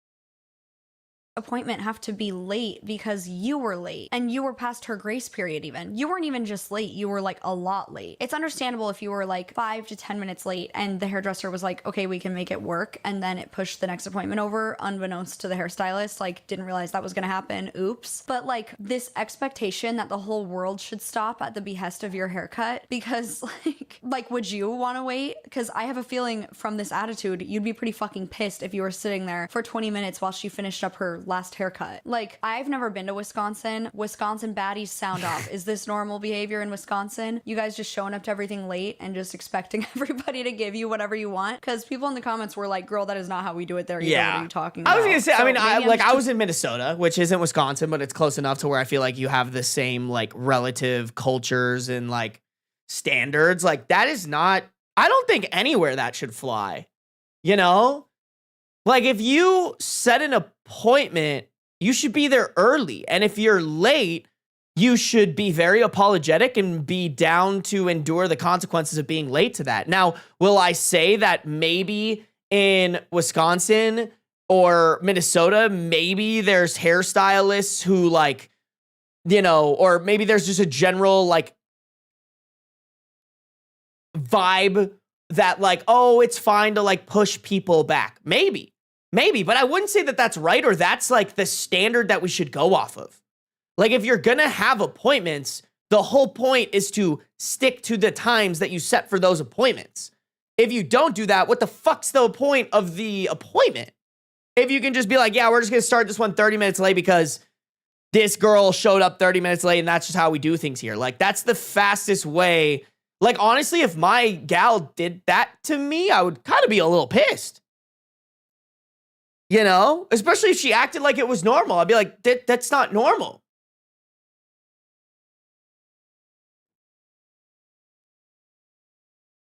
California pilled, where we get to things on time, apparently, according to this. I love the assertion that like being expected to get to an appointment time is just an exclusively California thing. Like, is it? Like, am I just so California pilled I can't see behind the smoke and mirrors of time? Like, what the fuck?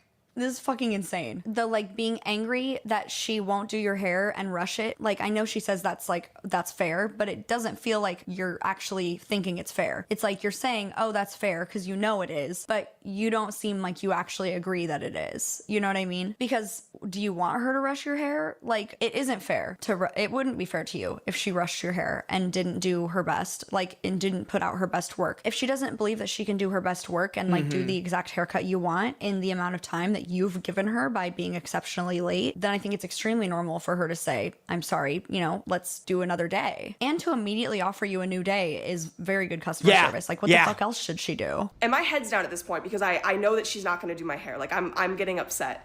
And so I'm just looking down at my lap like this because I don't want her to see me getting upset. And then she asks like, oh, are you free tomorrow? And I say no. And then she asks like, what about any other day this week? Like weekend, because it was Wednesday.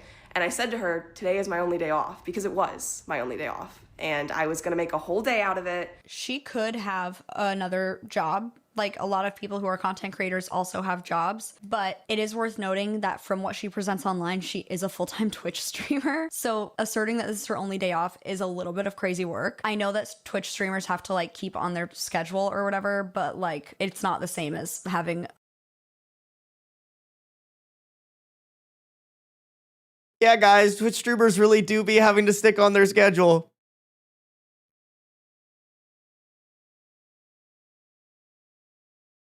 Yeah, you know, me as a Twitch streamer, I'm really good at sticking on that schedule.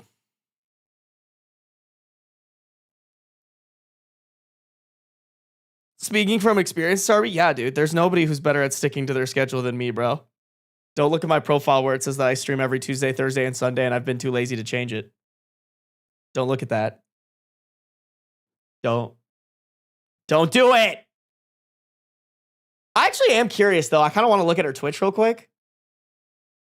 Oh, I'm curious, though. Jump scare. I hate when I open Twitch and it immediately goes to my page. What was it? Cruel Rice or something? Rice? Bam. Oh, my stream. Oh my god, that was such a jump scare.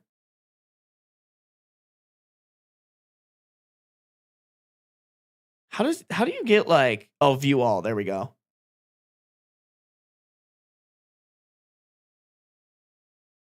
Okay, so this is probably when the drama started.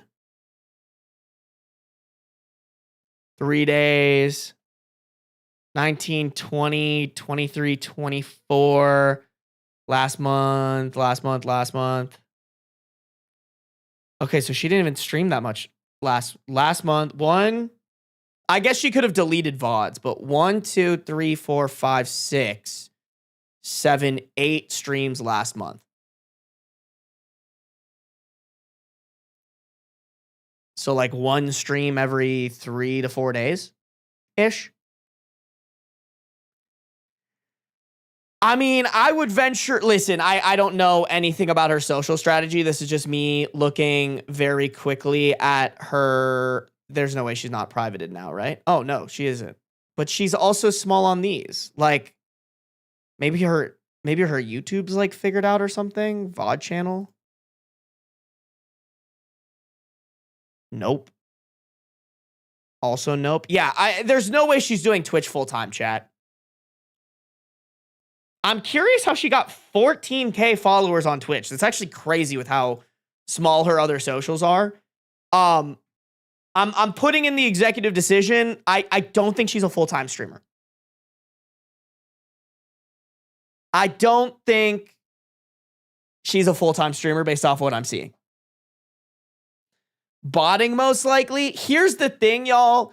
Like, Twitch is a platform, and I'm going to use Kai as an example because I think Kai is a great example of this. Twitch is a platform where one lucky instance can kind of make you look bad. It's like, for example, back in the day, Mr. Beast used to do these like shout outs on YouTube where like you could like sign up for like a shout out or like donate to something for a shout out. And then like they'd pick a random name and you could get a shout out from it. And you would get an insane amount of followers from it. But because of that, you don't actually get people there for your content. And I know this for a fact, actually, because I can use another example. My friend Nate. My friend Nate got one of these. Where is his channel? What the fuck?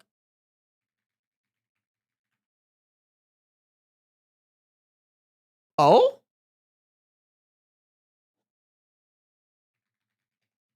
Hold on, guys. I'm struggling to... Yeah, there it is. There it is. Here it is, Chad. This is my friend Nate. He got like a shout out from YouTube and gained like 245,000 views, or excuse me, 245,000 subscribers. But I'm not gonna lie to you guys. Like, being close with him, his main struggle was like nobody wanted to actually watch his videos.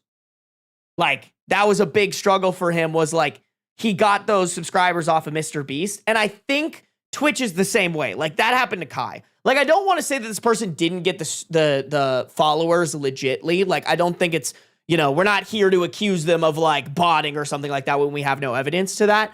But that being said, I think it's just important to throw out there, like, unless she has an insanely generous audience, even if she did, based off of her views, like, I don't think she's making enough off of Twitch to do Twitch streams full time. Coming from another streamer and the fact that she lives in LA. Like, there's no way, based off of her numbers and her other socials, she's making enough to be comfortably living in LA full-time streaming. Just throwing that out there.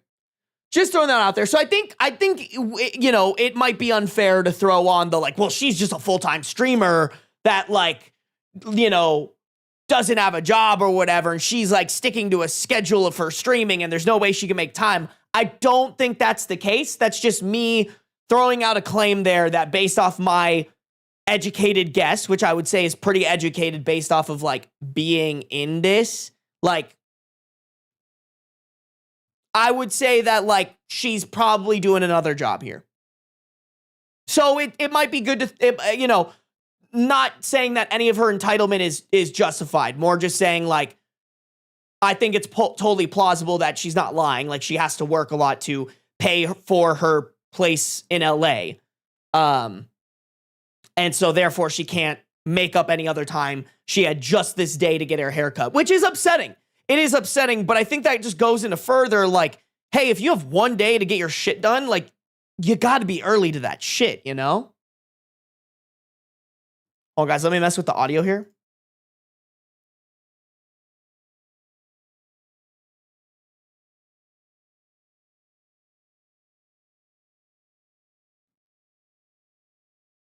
9 to 5 or like a traditional job where you literally have to show up or your boss will be upset with you or even fire you. Like, being a YouTuber is my full-time job, and I can say that it is a lot easier to work for myself. Even if I'm working more hours, it's way easier to be my own boss than it is to be Agreed. under someone else's leadership. It's a huge privilege to be any type of like content creator or anything like that. So to throw the like, this is my only day off in the face of somebody who has to actually stand there and be face to face with customers like all day is a little crazy. And again, I could totally be wrong. Like, she could also have a job on the side. A lot of like streamers and people like that do. That could totally be the case. I just haven't seen anything online that made me think that that was the case, but she could just hide it. That's totally fair. But I do get a little bit of like a come on now when like any type of content creator is like a traditional job, because it's not a traditional job and it is a huge privilege. Like, yeah, there are things that are hard about it and there are unique challenges. Like, when I was working in marketing, I didn't have thousands of people sometimes misrepresenting or misunderstanding saying what I was saying and have this like need to feel like, no, like let me explain, and then they don't want to hear what I have to say to explain it, you know? That's kind of something that's frustrating, but like I signed up for that. If I'm gonna like do an essay essentially and like give you guys all my opinion on a soapbox, then like criticism is part of that. And even if it's unfair criticism or even if it's just being misunderstood, that's just how it is. I could at any moment go get another I think it's important to point out, like, even if that's not, like, that's something that I can surmise, the fact that she's probably not a full-time streamer, because I'm not even a full-time streamer, really. I'm a full-time YouTuber that, because I record my videos via streaming, I'm therefore a full-time streamer as well. And like, just because of that experience, I can look at her stuff and be like, oh yeah, no, she's not making anything. But like, like Brooke said, she is presenting herself as a full-time streamer. Like, that is very much like how she's wording what she does, which, to be fair, is what a lot of creators do. Like, Ludwig did that. He was like, yeah, I'm becoming a full-time streamer. It's finally big enough. When really, he had gotten fired from his job, and he was like, it's just better to say I quit my job to, like, become a full-time streamer. Like, I want to give her that credit there. That, like, she could have a that she probably does have another job, but at the same time, that's how she's presenting herself, so obviously people are going to jump to that conclusion. Couldn't now because of the fucking job market, but you know what I mean? Like, if I would rather do that and get offline, I could log off, but it is inherently a privilege and like a dream job to do this. So having people be like a little like woe is me about it is like, girl, come on, like, don't pretend that this isn't an actual dream.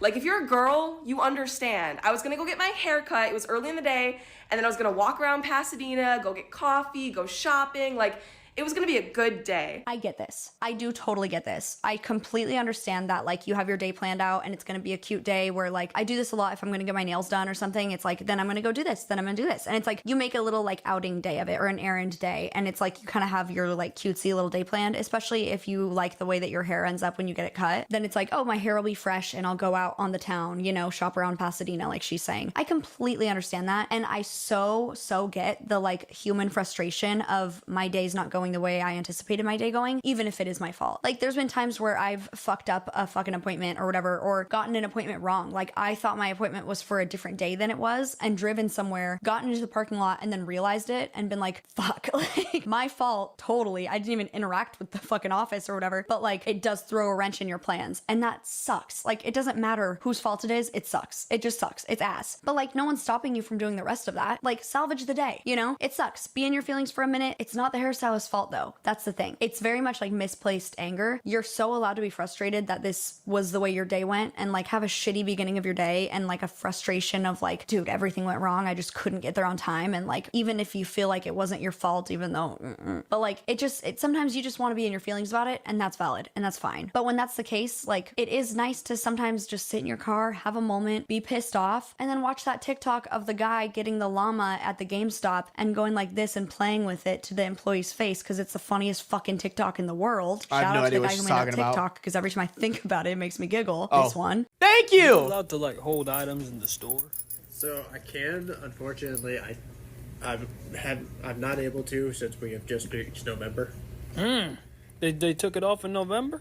So it's because we're in the holiday season now, and we can't hold things for people.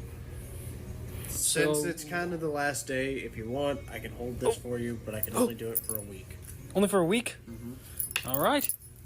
Watch that TikTok, make yourself giggle because it's funny as fuck. Watch any TikTok that tickles your fancy. Maybe my- Watch family Humor around TikTok is not up to par because I don't be scrolling on it like that, but that was kind of a lame video. Sue me! Sue me! guy clips in your car, whatever it takes. Get yourself in a little bit of a better mood. Go get that Go get that coffee or whatever you were thinking of next, and then shop around. Salvage the day, you know? Like, and this is coming from somebody who had to teach myself this. I am queen of the fucking woe is me pity party when I get into a bad mood. When I get into a bad mood, it's very hard for me to pull myself up from my bootstraps effectively and get the fuck out of the bad mood. But you learn little tricks after 30 years of being an angry person. And one of them is finding a really silly, goofy little video or like Family Guy clips or something stupid. Like, how are you going to be mad when like Stewie's on TV? You know what I mean? I mean, I think part of it, like, so she's basically saying, like, don't take it too seriously. Just, like, watch a funny TikTok and get over it, which I understand that. I think the core issue here, though, is, like, she doesn't want to sit there and be like, fuck, I did this. You know? She wants to actively blame it on somebody else and then do something that could affect them negatively. And I think that's what we should really be pointing out here is like, okay, girl, so we've heard everything up to this point, and unless there's like some miraculous, like insane thing that this like hairstylist did to you, you're the wrong one here. And like, you should have gotten in that car and been like, I fucked up my own day. Because that's what it was. That's what it was. And then I don't remember what happened, if there was something else that was exchanged. Like, I'm emotional, you know? And so in my memory, she just says, okay. It seems like from what she's recounting, the hairstylist might have been like, well, what now? You know what I mean? Like, I've given you a few different options of days or whatever. So like, you're not giving me much to work with here. And at some point you got to go, all right, well, call me if you get an opening then, you know, like, oh, I kind of croaked in the middle of that. Sorry, guys. I had a Red Bull before I filmed and the bubbles are escaping. Or like, she just says something, like she doesn't really say anything. And so I say, okay, thank you. And I get up and leave and she doesn't say anything else. And I just immediately start crying because I haven't gotten a haircut, a professional haircut in over a year. And I just really needed this haircut. Like, my hair isn't bad. Thank you to everyone who was like, oh, you still look cute.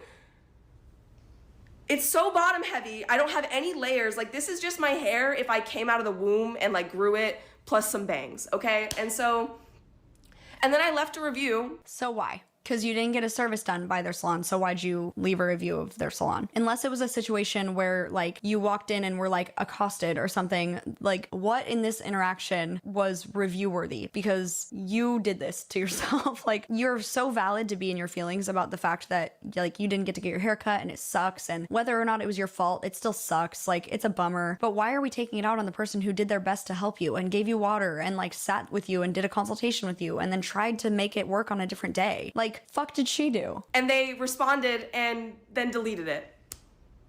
And they said that I showed up at 11:20, which is not true because I texted my friend at 11:20 after I had been essentially kicked out and said, okay, but it might as well have been haircut. 11:20. You know what I'm saying? Like, you went through the door at 11:15, 11:16.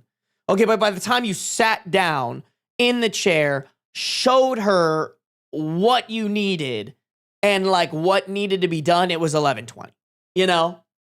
Like that, you can't be like, oh, well, technically they're 4 minutes off. They're 3 minutes. It's all the same, girl. It's all the fucking same, dog.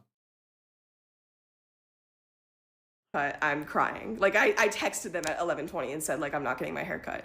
So that's the story.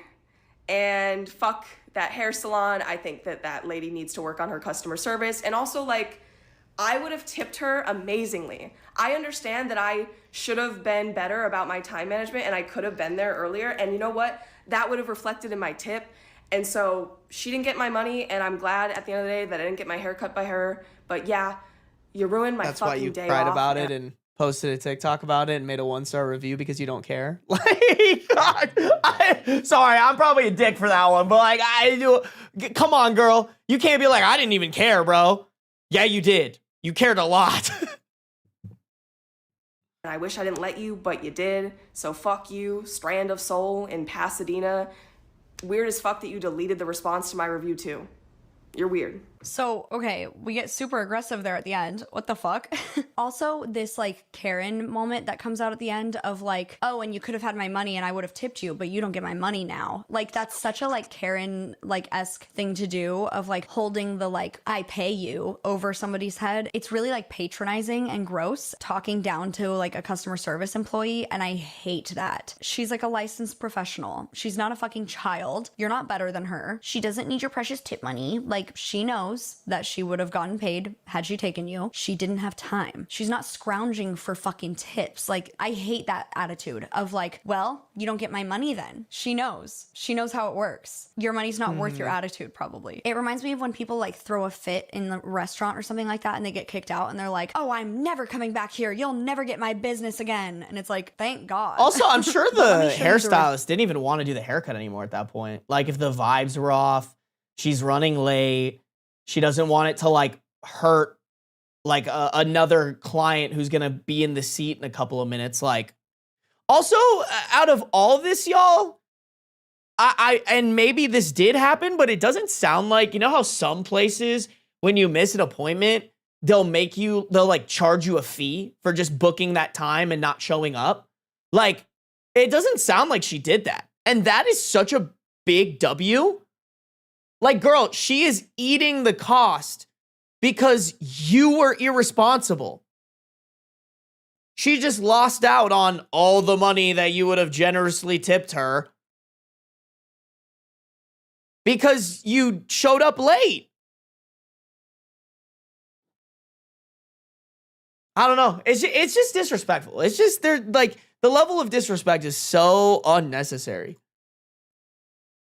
review in question because, like she said, she did post Oh. a review. It was, of course, 1 star. And she says, I had really been looking forward to my appointment with Madeline. I was coming from Van Nuys, and unfortunately, the universe threw every delay in my way, immediately just blaming everybody else but herself. I'm not usually late, and I was already anxious, so I called ahead of time and let her know I'd be 10 minutes late, but that my ETA was potentially going up. I communicated clearly and got there as fast as I possibly could. I was informed of the 15-minute grace period and was told that she had another client at 12:30. My appointment was at 11. The elevator for my parking garage didn't work, and so I ran through the mall out of breath and showed up to her chair a minute or two after the grace period had ended. End of story. Your fault. She sat me down in her chair and told me she didn't think an hour and 15 was enough time to give me a haircut. My hair is shoulder length. Okay, pause. As a licensed professional who had to do 40 billion haircuts in my life, why do people think that the length of your hair is like gonna make a difference in how long it takes to cut it? It's the same fucking process. It doesn't matter how long Bro, your hair my is. hair's short as fuck.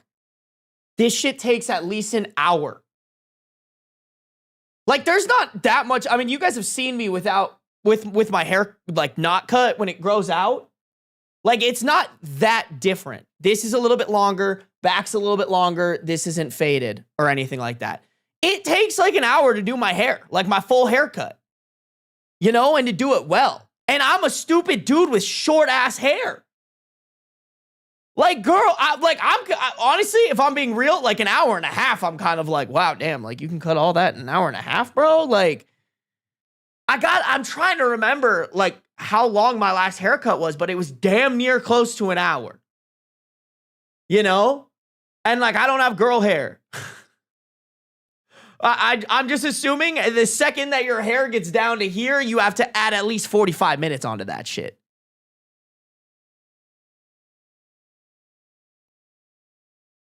Like that's crazy to me. That's crazy. The oh, my hair's not even that long argument. Like, even I know that, and I'm a stupid boy.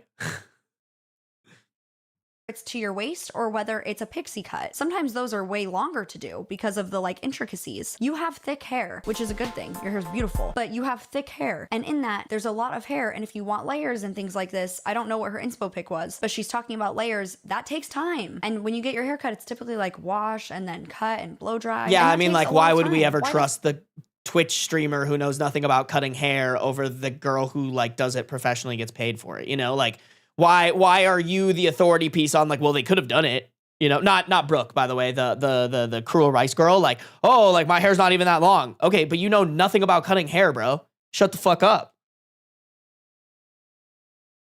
the fuck would it matter that is shoulder length? Why would it matter? Let me know why it would matter. Think it through. Why the fuck would it matter what length it is? If it's the exact same process, why the fuck would it matter if it ends here versus ending here? If you're doing the exact same process all the way through, you're just holding it at a different angle. It drives me crazy when people say that. It drives me fucking crazy. Or like, just 3 layers. That's not a thing. Yeah, not a thing, guys. Not a thing. Doesn't make any fucking Had no sense. idea about anyway, that. back to the review because it's not over. Today was my only day off, and I told her I couldn't reschedule. Oftentimes, This is nice, by the way, I've chat. had to wait for It's really nice having somebody else read shit to me, you know? I don't have to read. I just get to sit back, relax, and enjoy the show. Let's go, baby. This is how y'all feel? You're welcome, by the way. Other clients to finish up, and I was taken aback that she was turning me away after all I did to arrive there on time. Oh, but you didn't do that to arrive there on time. You did all of that to arrive there a few minutes after the grace period ended. So, her lack of empathy and humanity shocked me, and I left there sobbing after.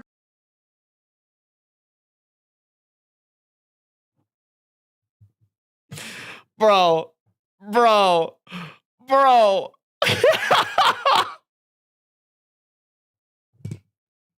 Her lack of empathy and humanity. What a crazy line. To holy copium. After you fucking up your own hair appointment to go, where's the humanity? Where's the empathy, bro? I know I do not fucking care about anybody else's time except for my own, and nothing is ever my fault. But where's the humanity? Where's the empathy, chat? Come on. Don't you know I'm entitled to humanity and empathy at all times, even though I don't give it to other people? What the fuck? Come on, man.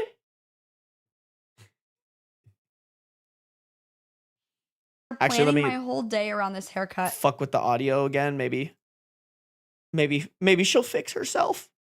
I'm guessing it's all fucked up.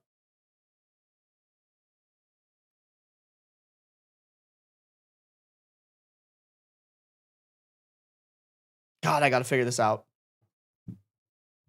I was so excited for. I will not be returning. Lack of empathy and humanity is astounding. Words have meaning. Words mean things. This is fucking insane. And to add to this fucking absolute monstrosity of a review, she included a photo of herself crying.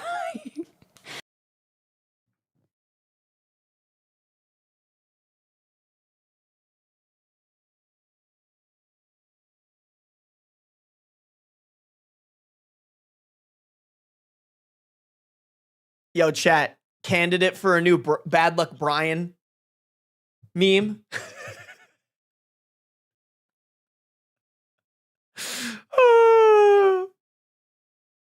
Like, dude, come on, bro.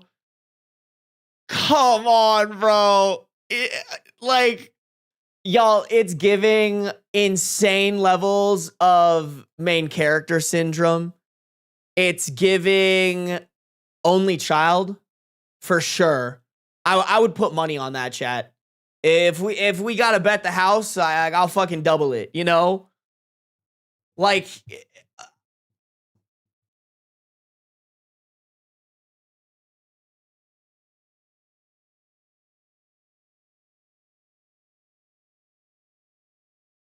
this is just, come on, bro. Like, why? Wait, what is this? Do you have stream delay turned on? No, I do not have stream delay turned on. I do not. Add an audio delay to your broadcasting software. I've tried that before. It doesn't work. And it's not all the time. That's the problem. I'm guessing it has something to do with, like, the frame rate of my video doesn't match the audio rate or something like that. Like, maybe the frame rate of my monitor is different than the video frame rate of OBS. It's some complicated issue, chat. I don't think we're gonna solve it here. I really don't. I think there's some. You should ask Kai. Kai had no idea. Like, chat, I tried looking this up briefly, and I didn't deep dive into it. I didn't make any posts anywhere, but genuinely, other people have not experienced this. It really probably is. There's like one setting that I have differently that other people don't. And that's what's fucking it up. I guarantee it, bro. She included a fucking photo of herself crying to the review. Attached the photo of herself crying. Imagine you're like scrolling through a hair salon that you're like, maybe I want to go to or whatever. And like, you know how when you're looking through review photos, it doesn't have the review attached to the photo. A lot of times it just shows you the photo with no context, except whatever caption people put to it. It's just going to be people being like, oh, highlights, balayage, bob, cute haircut. Somebody's sobbing. What the fuck happened here? Like, what? Fucking crazy work. So the salon did respond, and they said, "Hi Lisa, we're sorry to hear you left disappointed. We understand how frustrating unexpected delays can be, especially when you've planned your whole day around an appointment. As discussed when you called, our salon has a 15-minute late policy to ensure we stay on schedule for all guests. By the time you arrived at 11:20 a.m., there was unfortunately not enough time remaining to complete your service with the reference photos and haircut you were requesting without impacting the appointments of other clients who were scheduled after you. We did offer to reschedule your appointment for another day, but we understand that option did not work for your schedule. While we regret that we weren't able to accommodate you, we remain committed to providing quality service while respecting the time of all of our clients. We wish you the best and appreciate your feedback." Bro, the photo of her crying is fucking sending me. That's such a funny fucking thing to do. It's honestly camp. If it hadn't been done to like fuck someone over, it is kind of camp. Like, I think if anything, it's probably a good thing that she posted the photo of her crying, because I think if somebody saw that 1-star review, read it, and then saw the picture attached of this woman crying, they would have been like, yeah, dog, this is like not a good reason to like not go here, you know? If anything, I'm seeing that, I'm laughing, I'm booking an appointment, and when I get there, I'm like, okay, so I saw the review. Like, also, this is probably great marketing for this hair salon. There's no way that they haven't gotten a couple appointments booked where they're just like, yeah, we found you from the crying girl on TikTok. it's like using yourself as a sticker. You know that? Was it Victoria Monet? That was like, here's some emojis for you guys. New reaction pics just dropped.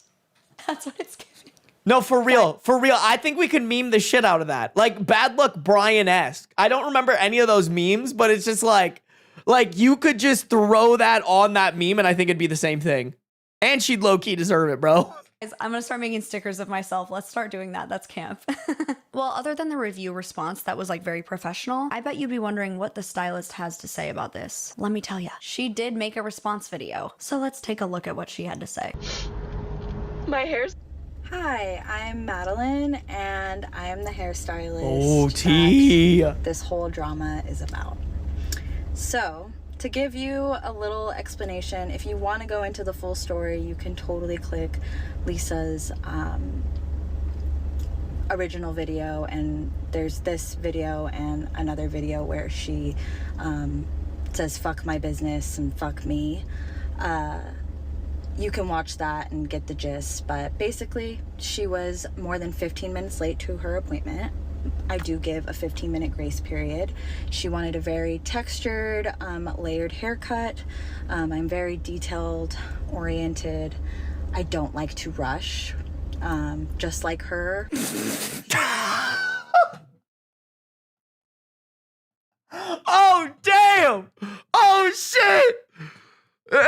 The shade has been thrown. God damn. Oh. Okay, Madeline.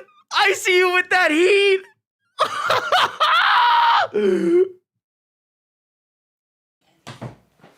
Just like her is crazy work. I fucking live. Okay. She said, I don't like to rush, just like her. I really hold my clients to come on time, and because of that I hold myself accountable and I am on time. I just feel like the door has to swing both ways, and unfortunately this was just me sticking true to my boundaries. Doing hair can be hard, and doing that can be hard. If you're a hairstylist, you completely understand that. I'm really not coming on here to bash Lisa. I genuinely feel very bad for her. Anyone that feels comfortable crying on the internet or posting a bad Google review of them crying, I really feel like there's a deeper issue there beyond a haircut, beyond someone saying no to you. Like, there's a deeper issue that she has to deal with. I truly do. Y'all, like, listen, I apologize if you're one of those people that post videos of you crying on the internet, but like, it's giving it like fishing for attention. Like, it really does, bro. Like, I've seen it, and like, I think there's like appropriate ways to do that, don't get me wrong. But like, when people are just like crying in my car, I'm just like, what is the goal of this content? You know?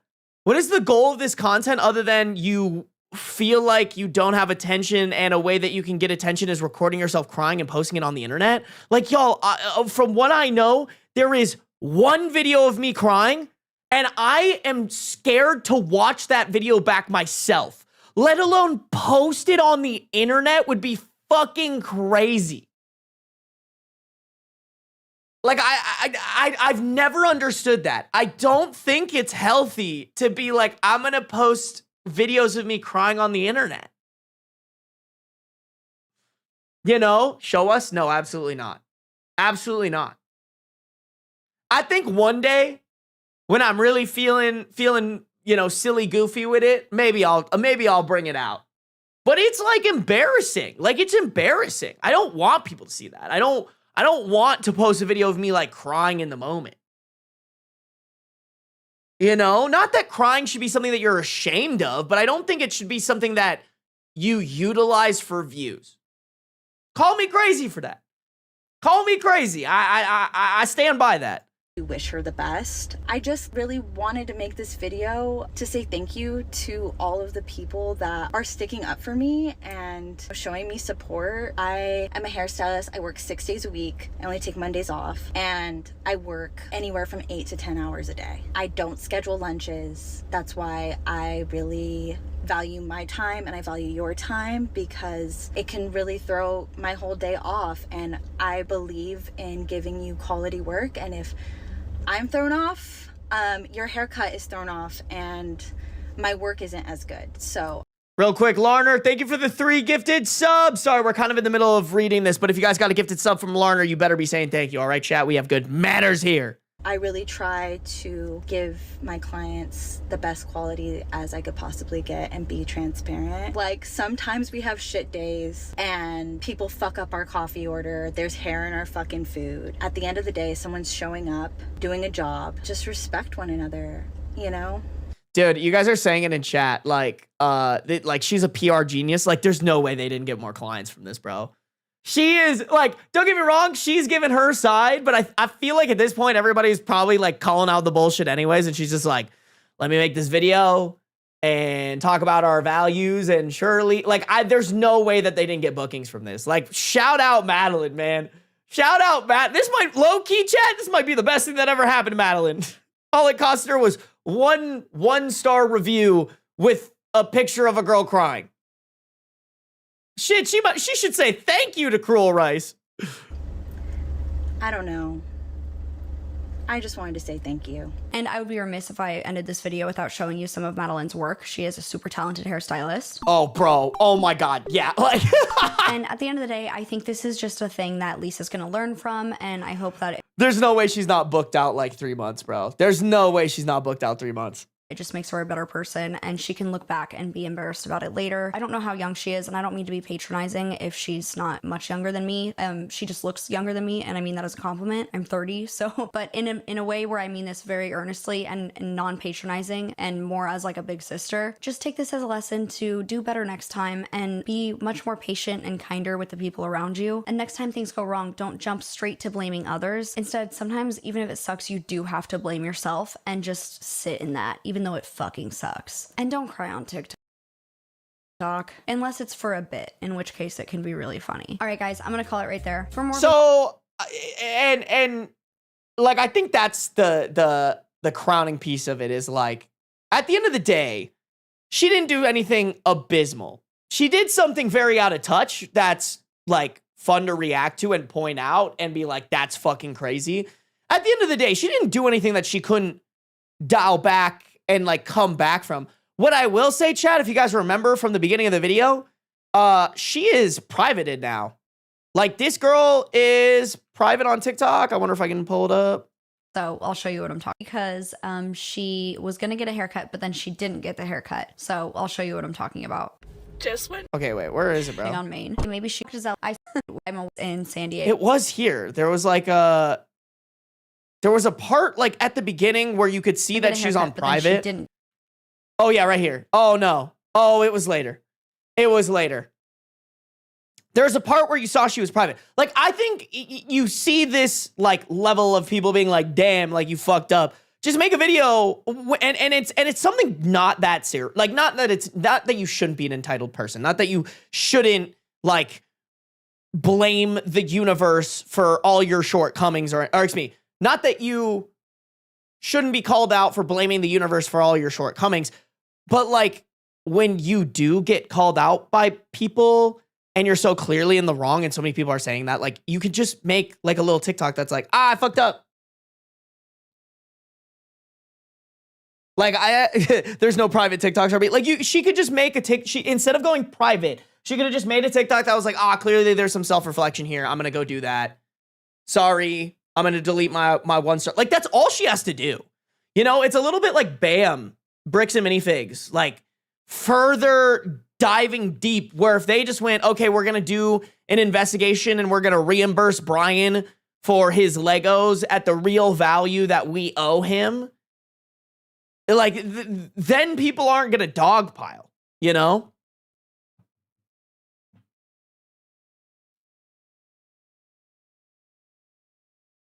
Yeah, I just, y'all, please don't post videos of you guys crying on TikTok. That shit's so funny to me, man. Also, like, when someone does you,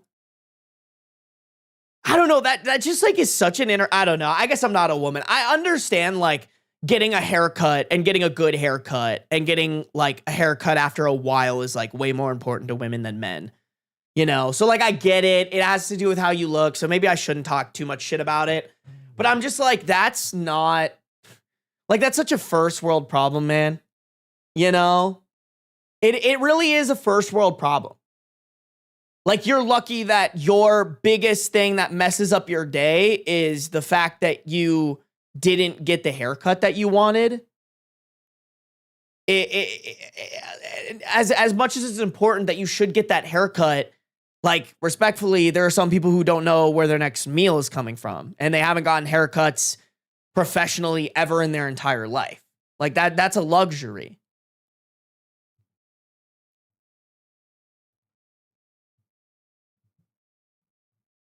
We all got to get together and post a video of us crying because he bullied us. And I would literally pull up that video and I would laugh at it live on stream. Lisa, there are people dying. No, for real. A dedicated crying voice channel on Discord. You guys are crazy, man. Ain't no way, chat. Ain't no way. Hey, blame it on Joe. Thank you for resubscribing with Prime. Using those cutting into those Daddy Bezos profits. We love to see it, chat. We love to see it, y'all. Okay, you guys, I'm not gonna lie. Your boy has to piss. Let me go pee real quick. And then we will come back and we'll read some Reddit. All right, guys? I'm gonna run Twitch ads because they're gonna have to run in 2 minutes anyways. So we'll run them now. I'll go pee. I'll fill up my water. And then we'll get to stories. Real quick. Right quick. I'm gonna run them on YouTube too.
Ooh.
Chad, I had to pee so bad, bro.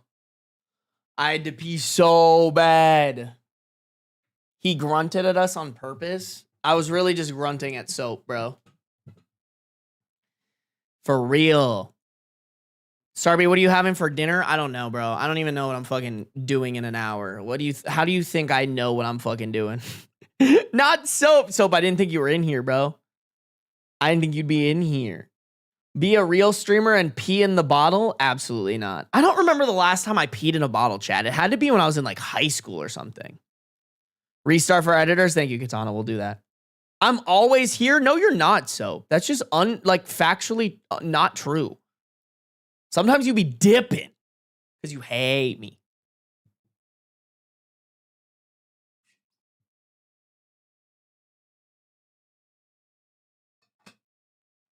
Bro, did you even wash your hands? Of course. Of course I did. I literally showed you guys my soap last stream. Am I going to have to show you soap every single time, bro? Every single damn time I got to show you guys the soap, man. The soap. All right, chat. I'm kind of pissed. That took me a lot longer. I forget that like reacting to stories or reacting to videos actually takes a long time. But let's get started, y'all. I think this could be the last story. I know I wanted to read this one, but it's just so long, chat. I don't know if I'm going to be able to knock that out today. Especially before my assistant comes in and has to start posting and stuff. No, I'm always here till you do a raid. I'm just usually playing my... Oh, so you hate my friends. You might as well hate me then, so... Might as well hate me. But let's do this one, y'all. This one's kind of crazy. This one's kind of crazy about it. Are you going to cry in a salon about your poor planning? No, I'm going to cry in the salon because you guys... Excuse me, I'm going to cry in my bathroom because you guys accuse me of not washing my hands, bro. Soap is in your walls. I wouldn't be surprised, bro. Soap is low-key, like, gives serial killer vibes. Stalker vibes. Kind of as a weirdo vibe. You know? Crying Sarby reaction image win? Never. Not the soap slander again. Listen, Cherry Soap. All you need to know is that we slander Soap GPT, not Cherry Soap.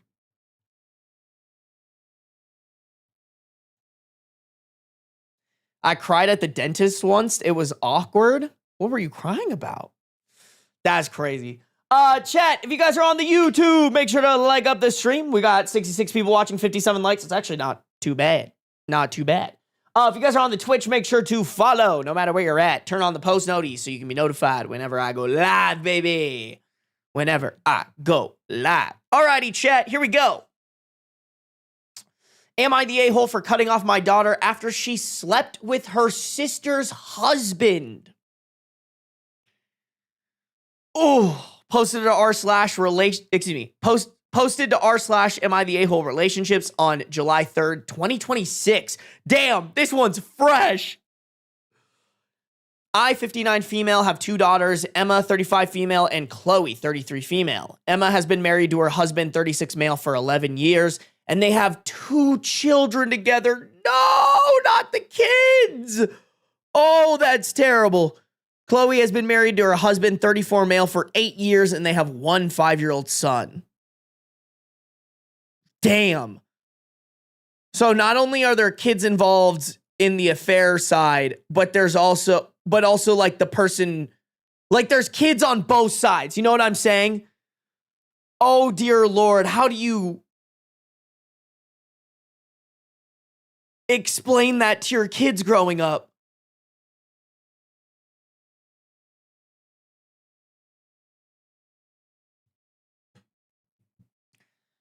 About 6 weeks ago, Emma called me just after midnight, completely hysterical. She told me she'd suspected for months that her husband was hiding something. He'd become distant, constantly guarding his phone, and was always finding excuses to stay late at work. That night, after he fell asleep beside her, she looked through his phone for the first time. She found years of explicit messages between him and Chloe.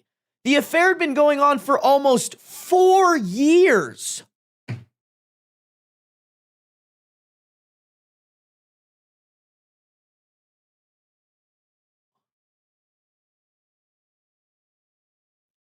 That's like half the time that Chloe's been married.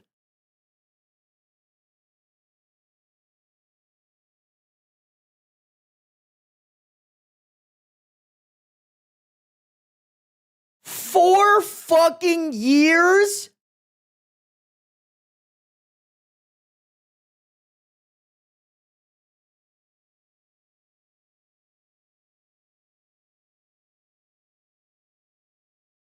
Oh my God. Oh, Beans is licking his paws at the doorway. Oh my God.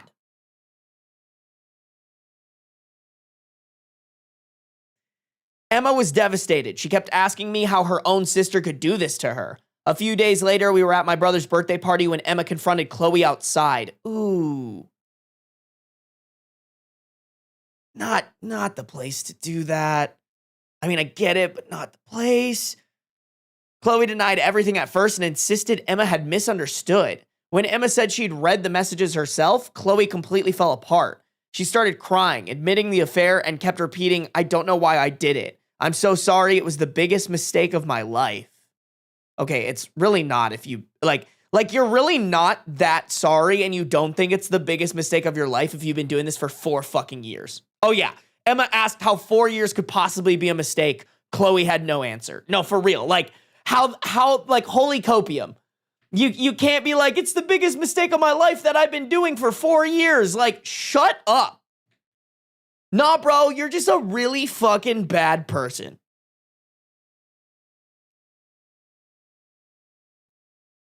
But I will say at the brother's birthday party is crazy. Like, can you imagine being OP's brother? Like, yes, I get to celebrate my birthday. It's such a good day. And then, like, his nieces are having a whole meltdown because one of them is cheating on the other, because one of them is sleeping with the other's husband. Like, The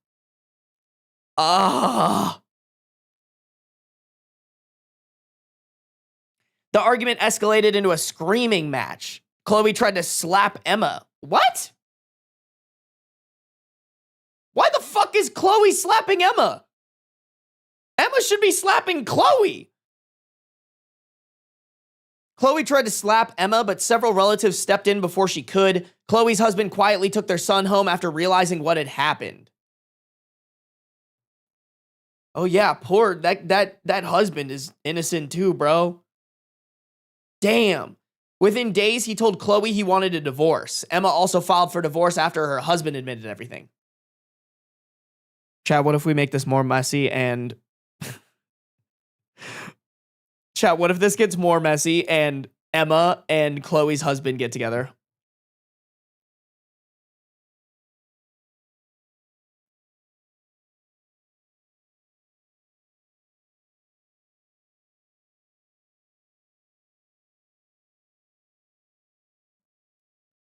Holy insane story. I hope that's not where this is going. I don't think that's the answer at all.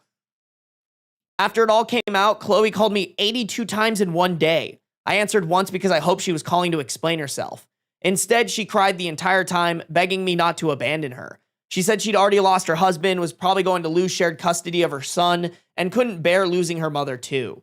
She said she knew she didn't deserve forgiveness, but begged me not to hate her forever. I told her I couldn't look at her the same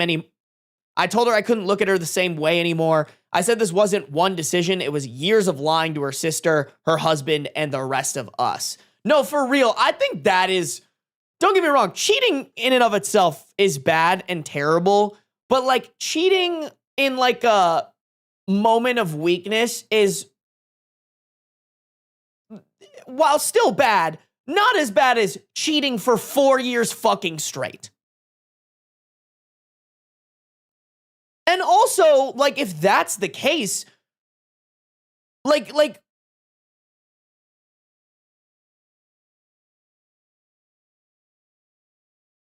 why did, like, I don't know, I guess they didn't say the ages of the other kids, but, like, why continue to stay married to these people and cheat for 4 years? Like, dude, like, that's longer than most relationships last.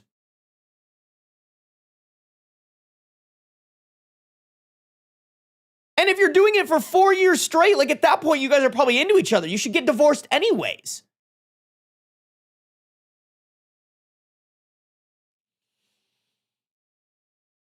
I told her I loved her because she's my daughter, but I didn't want contact with her for the foreseeable future. Since then, I've ignored every attempt she's made to reach out. This is where my family thinks I'm wrong.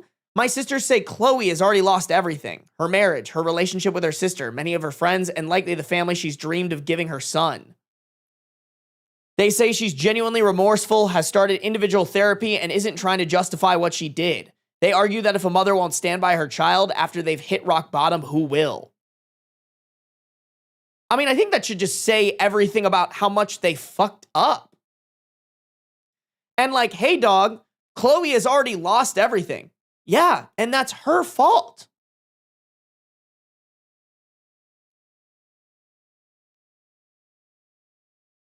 I'm kind of with OP.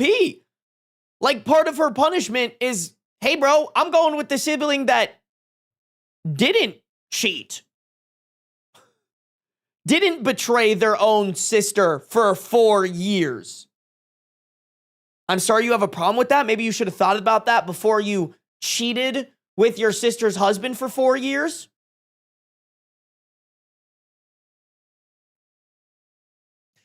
They also reminded me that cutting Chloe off means my grandson is growing up without his grandmother, even though he's done nothing wrong. I understand all of that, but every time I think about welcoming Chloe back in my life, I picture Emma reading those messages alone in the middle of the night, realizing that 2 of the people she trusted most had been lying to her for years. Yeah, bro, Emma's gonna need some insane therapy after this. Holy shit. And like, I think if the mother was forgiving of Chloe, that would just make Emma push OP away.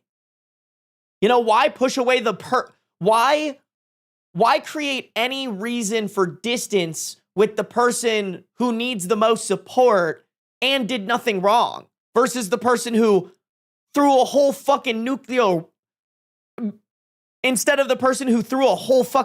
warhead into the entire family?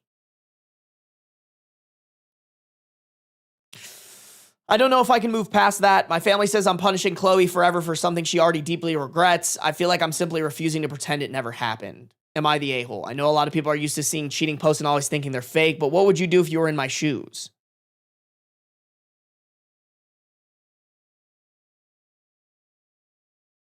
Kind of an interesting way to end that, but okay.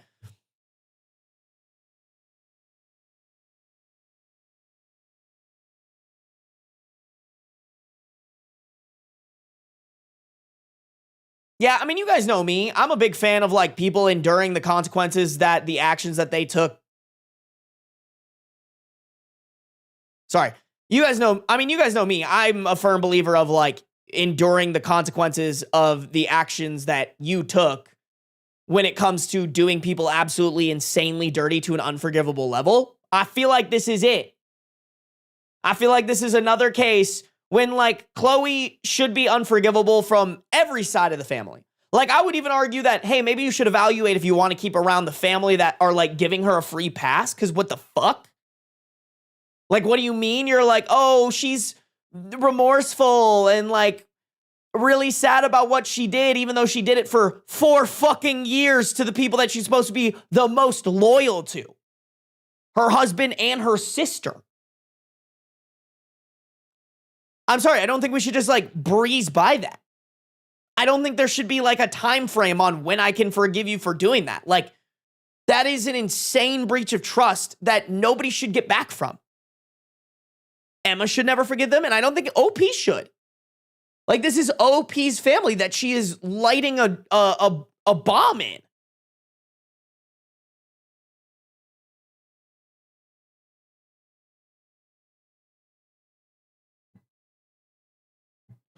The grandchild can still be in the picture. That's how I feel too, Elster Stairs. Like, I think OP should go out of their way to be like reaching out to the husband of Chloe and being like, hey, I've cut off Chloe. I'm sorry for what she did to you. We do not condone that. I would still love a relationship with my grandchild if possible. You know? Like, you should have that level of a relationship with that in-law, in my opinion. Sarby, that is her daughter? Okay. I still stand on business, bro. Don't get me wrong, my mind went AWOL. I'm not saying it'll be easy, but like what? Oh, it's her daughter? She should just look that off? I don't know, bro. I know it's controversial. I know a lot of people didn't agree with me on being like, hey, I don't think that guy who was kicked out at 16 should have forgiven his dad. I think it's the same thing here, bro. Like, I think it's just like, do you really want to give that person another chance in your life when they did you so ungodly dirty, doing something that I feel like doesn't deserve forgiveness?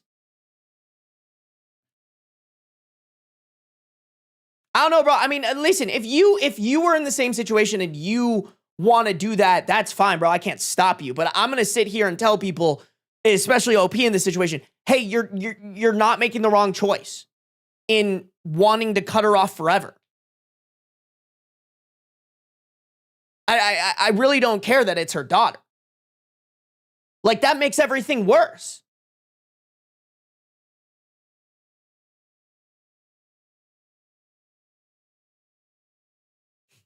I agreed with you, Sarby, and I agree here. Bro, Katana, people are going to come after us, bro.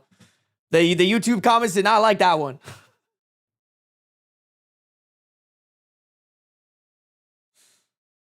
Yeah, Emma, Katana, exactly. Emma is her daughter, too. Exactly.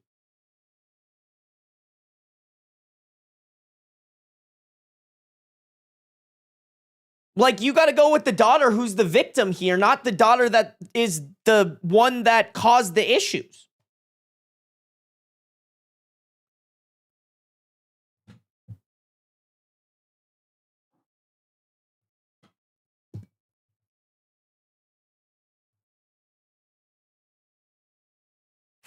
Okay, Rainbow Gravestone, I'm a little bit with you, but maybe not as aggressively. Maybe not as aggressively, Rainbow Gravestone. I do think if people actually want their opinions to be taken seriously, they have to come to the streams. Because, like, at the end of the day, there are so many edits that we have to make the, like, long-form videos engaging. You just can't get the same vibes and the same, like, nuance that comes out of the conversations here. Like, even with my mind went AWOL, listen, I'm not saying that you, as a mom, I can't imagine having to choose between my boys. For sure. Like, that is the context that, like, I think, like, I'm not saying that you're wrong necessarily, my mind went AWOL, but me personally, I would encourage OP to not contact Chloe. Bare minimum low contact, but like, Chloe shouldn't be coming to family functions. Chloe should get no prioritization over Emma. And like, for a while, Chloe should endure no contact because she committed an action that should result in drastic consequences. And I think this is just part of it. And I also think OP's priority should be helping Emma heal and helping Emma feel secure. And there's nothing that's going to make Emma feel more insecure in her support system right now than if the mother just goes, well, Chloe's my daughter. I guess I got to still keep in contact with her and still hear her out. Like, if anything, I think it really would come down to, like, how does Emma feel about you contacting Chloe, right? Like, I'm sure she doesn't feel great about it. For a while, absolutely, just not forever. I don't know, man. I think if there's ever a forever stamp on this, this is it. I'm not saying that you have to do that, right? Like, I think that's the thing that people were getting so up in arms with about, like, me saying that he shouldn't, like, whatever, is like, I was just saying me personally, bro. Like, if my friend comes up to me and they're a victim in any case, I'm encouraging them to, like, hard cut it off. Because if you don't, then you are just leaving open availability for somebody to, like, do that to you again. Or do you dirty again, you know? Like, I'm just of the firm belief, if someone shows you their true colors, cut them out. Cut them out. If someone does you wrong, they're not owed forgiveness from you. And, like, even though what Chloe did was not directly to OP, it did directly affect OP. Like, this is a bombshell in their family that just went off that complicates OP's life. Chloe wasn't just doing Emma wrong, she was doing everybody else wrong in that family. Most importantly, y'all, like, I feel bad for these kids, man.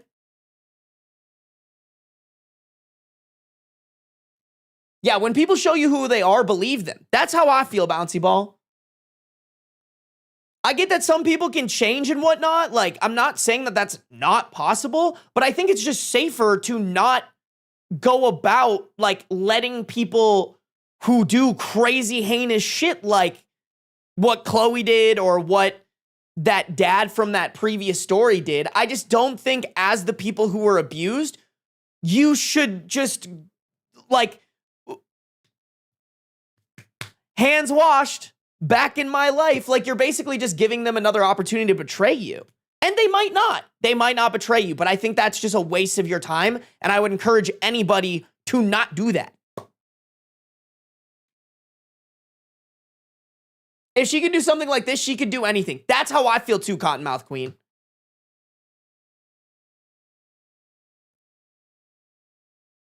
This is just, to me, it just feels very indicative of, like, this is just how she operates.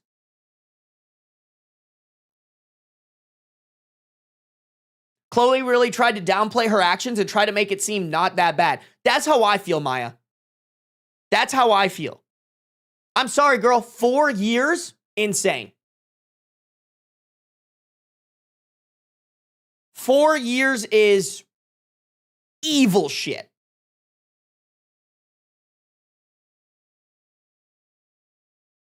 Let's look at some of these relevant comments, chat. Let's take a look at them.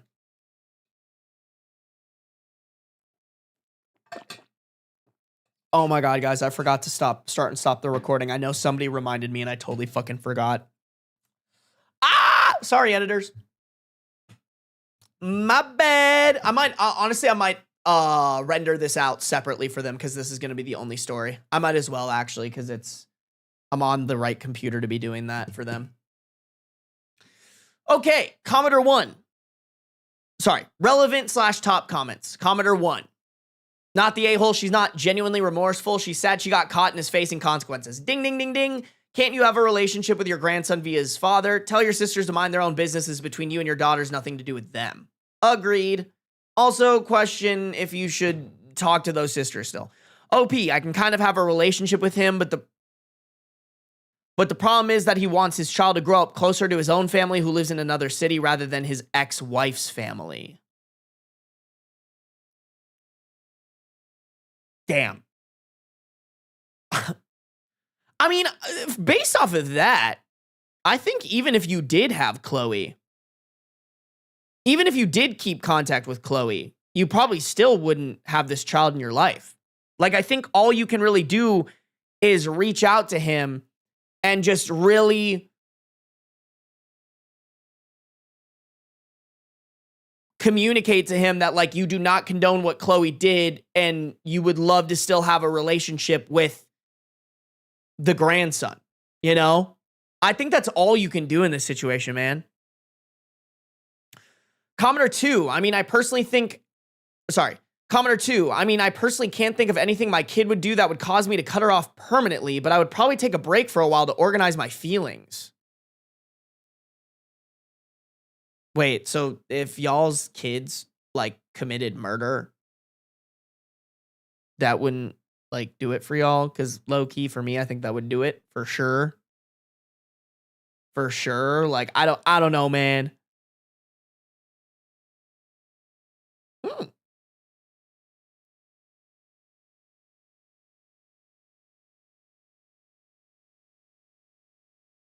Yeah, that is such a crazy thing to say. What if they're a pedophile? No, for real. Oh, how the great descent from beans. Oh, let's see it, chat. Sorry, we got to do it. We got to do it. Ooh. Ooh. Ooh. Wow. What a big caboose. Just like his dad. Hi, Beans. Oh, yeah, you flicked that tail, baby. You flicked that tail, Mr. Beans. What a sweet guy. What a sweet guy. Hi, Sam. Sam, I just saw your text on my iPad. I will respond to that. This probably is my only story that I'm gonna read because Marie's coming here pretty soon. Oh, yeah, you're right. You're right, Ninetail. Sorry, I should have specified that. Depends on the reason for murder, like killing their abuser. For sure. For sure. I should specify, like, if they were, like, a serial killer like Jeffrey Dahmer, I'd probably be like, hey, no. And, like, low-key, guys, call me crazy. This probably gets pretty damn close to it as well. If I had 2 kids and one of my kids slept with my other kid's husband for 4 years. Not 1, not 2, not 3, nope, actually, sorry, I fucked that up. Not 1, not 2, not 3, but 4. I'm sorry, that level of disrespect is crazy. If it had been maybe, I would still be pissed. But if it had been, we had a moment of weakness, we slept together, we confronted our partners and told them, and now we're going to, like, you know, go to therapy and figure out, like, why I did this or whatever, then I see that. I see that.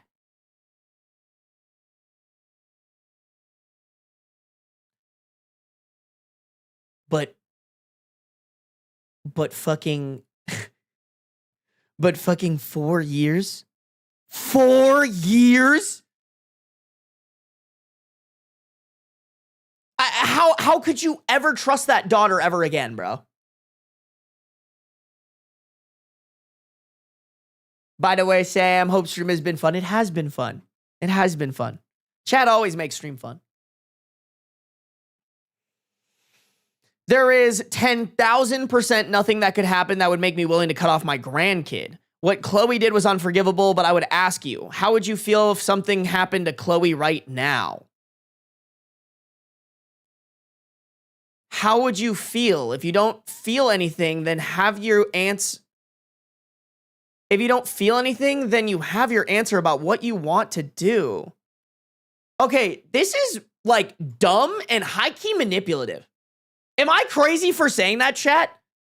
Like, this is what your mom says to you when they're, like, deeply unhealed, and they're like, well, what if I died tomorrow and you went to bed mad at me and you weren't willing to concede to what my demands because you're stubborn and you don't listen, and if you went to bed and I died tomorrow.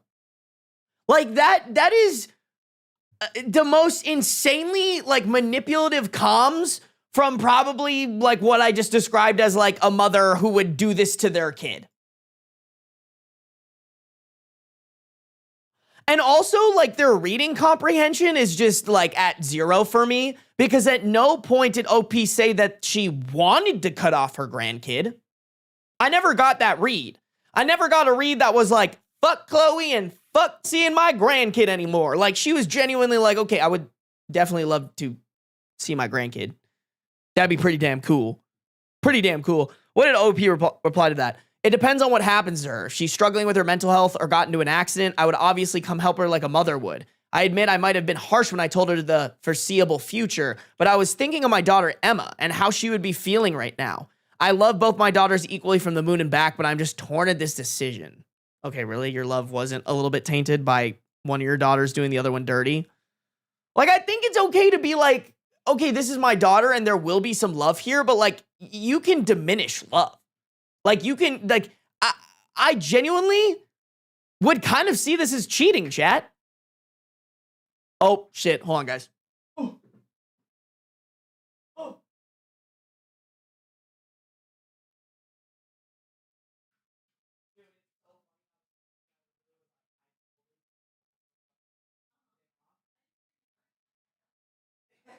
No, I was like, damn, she's gonna open the door.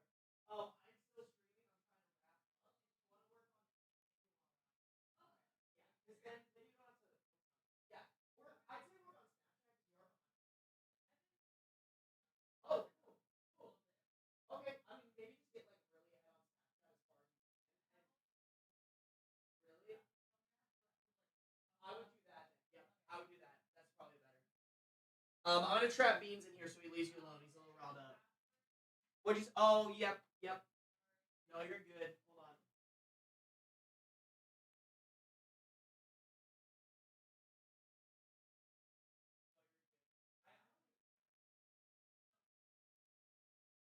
Yep. Oh, you can exit out of that tab. That, like, I have different phone profiles. So. Okay, Beans.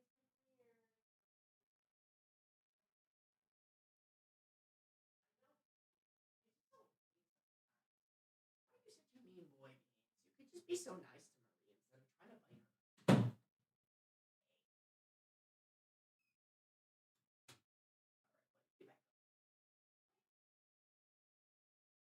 bite her? Sorry, y'all. Beans has been extra amped up lately, and when he's amped up, he tries to bite Marie. So sorry, I had to get her all situated and good to go to get work done and whatnot. I don't even remember what I was saying, chat.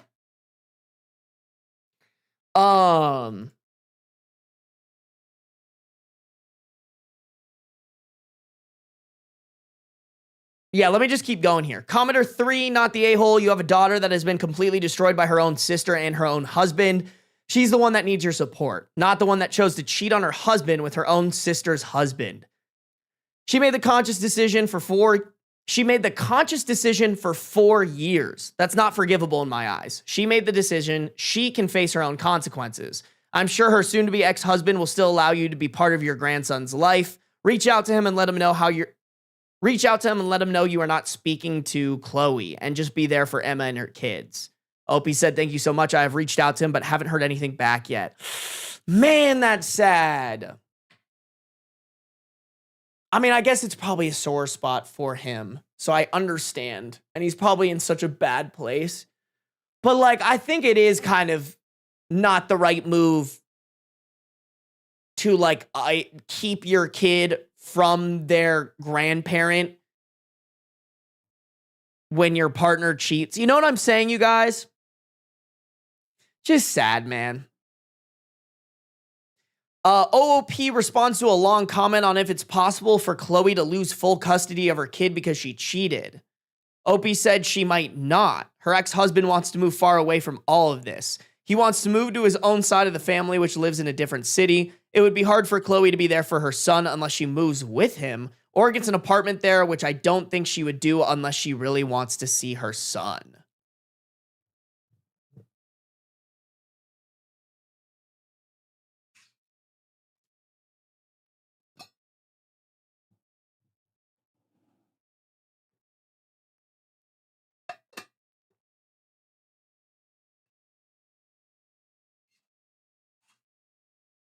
I mean, y'all, I'm never pro abandon your child, obviously.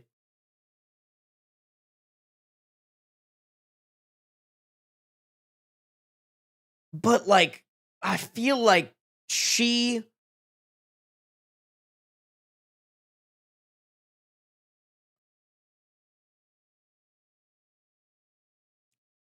But I feel like part of her consequences are now her relationship with her son is going to be strained no matter what. Like, bro, this kid is going to need so much therapy. There's no way he doesn't grow up and learn what happened. Right?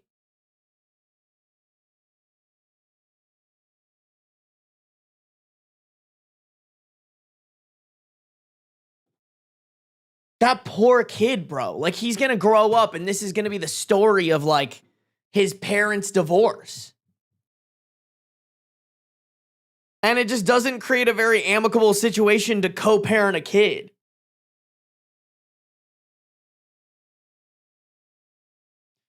Commodore 4, so she would rather lose her son than move to be near him. There's nothing on this earth that would have prevented me from fighting tooth and nail to keep my kids. How far away is his family? She can absolutely file an emergency stay order to keep the kids locally until the custody is settled. And wronged by her or not, most courts will put the children's needs first. Okay, why are we fucking arguing for her, bro? Like, girl, if I'm so sorry, like, call me fucking crazy, but I'm gonna side with the guy who just got cheated on by his wife for 4 years with his brother-in-law, right? With his wife's sister's husband. Like an absolute nuclear warhead. That also, by the way, came out at like a birthday party in front of everyone. Like, I'm sorry, but I'm siding with that guy. Like, if that guy needs to move closer to his family for support right now because his whole world's been rocked, side with him. And low-key, if Chloe did all this shit, she's a bad person. You blew up his life. You make accommodations to him. Why are we arguing for her? Courts tend to prioritize joint custody regardless of what dad or mom thinks, unless one parent is willing to sign rights away. She needs a lawyer ASAP. If she's willing to walk away from her son without a fight, then he is better off without her. And that tells me a little bit more about her character, and it makes me less sympathetic to her than I already was. OOP said, we are in Florida and his family is in Washington. Damn. No. Okay, if there's anywhere where this story is going to happen, it's in Florida, Chad. Holy shit. That is far, too. Like, that is almost as far as you possibly can get from one end of the country to the other, man.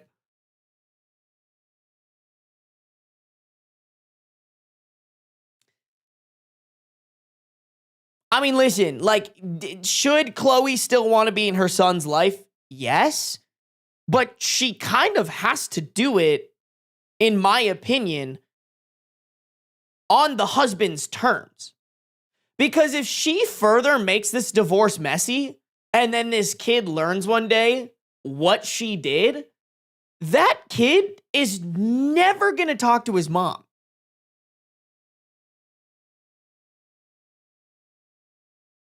Washington State or DC? I'm guessing they meant Washington State.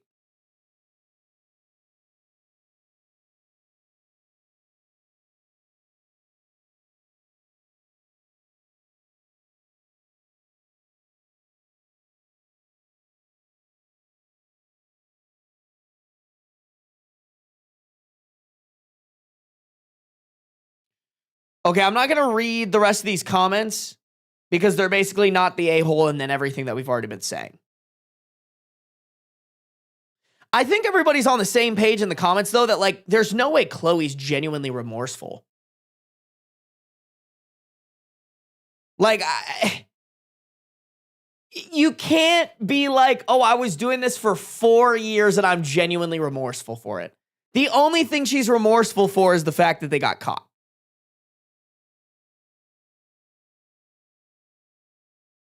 It's as easy as that.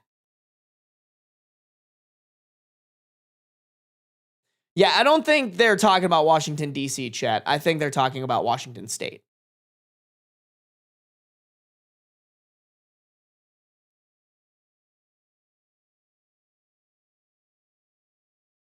Oh, you right. The only way it'd be further away if it was elastic. I mean, I think it would be further away if it was Hawaii, right? Or no, wait, is Alaska that weird thing where it like wraps around so much that it actually goes past Hawaii? Am I tripping?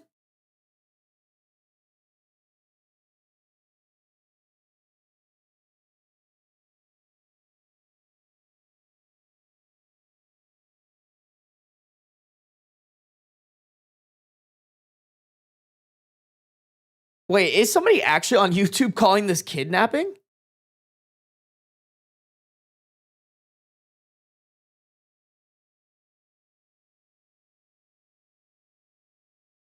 They'd be closer to Hawaii? I have no idea where Hawaii is. I'm not gonna lie.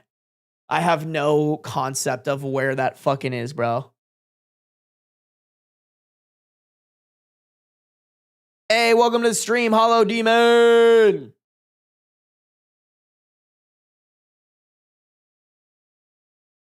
I didn't hear the whole thing with taking a kid to a different state is kidnapping.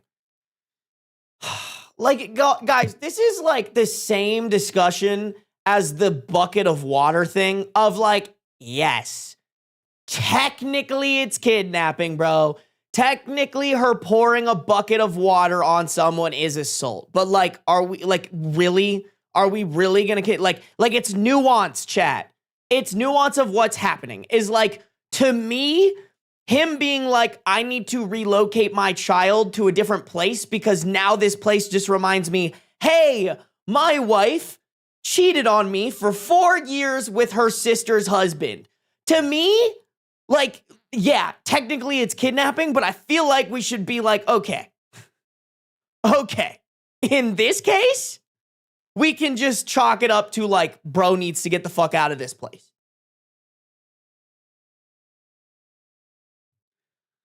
But yes, technically, I guess it's kidnapping, but like, I just, like, the law isn't always right, chat. I firmly believe that.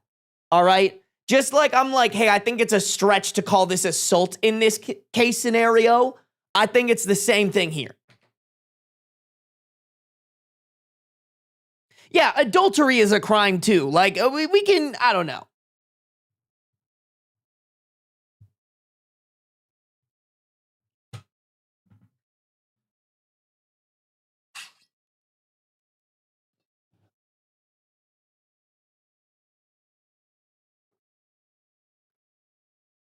Like, if Chloe's truly remorseful, she is letting the husband move the kid to Washington and she's following them because she feels bad that she's put them in this place.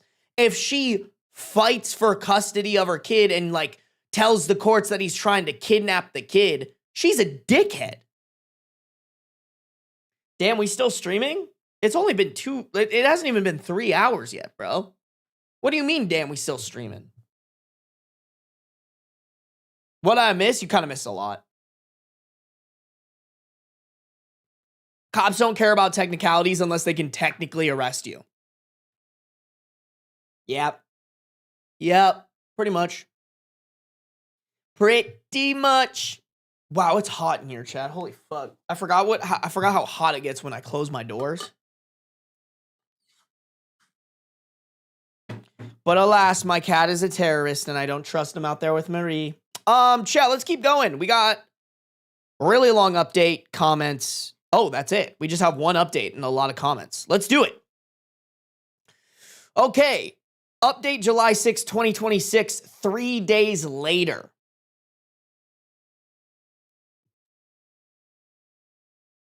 After reading the comments on my first post, I decided I needed one final conversation with Chloe before I completely closed the door. I went to her house yesterday and I expected her to be emotional after calling me 82 times in one day, but she was surprisingly calm. I asked her the one question I still couldn't understand. Why? She admitted she'd been attracted to Emma's husband for years. She said what started as admiration eventually became feelings, and over time they crossed the line.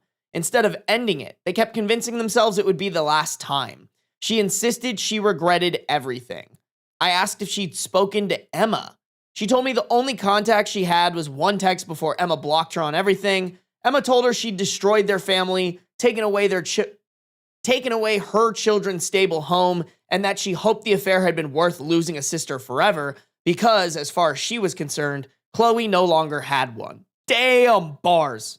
Good on Emma. Emma blocked her immediately afterward. Yeah, I'm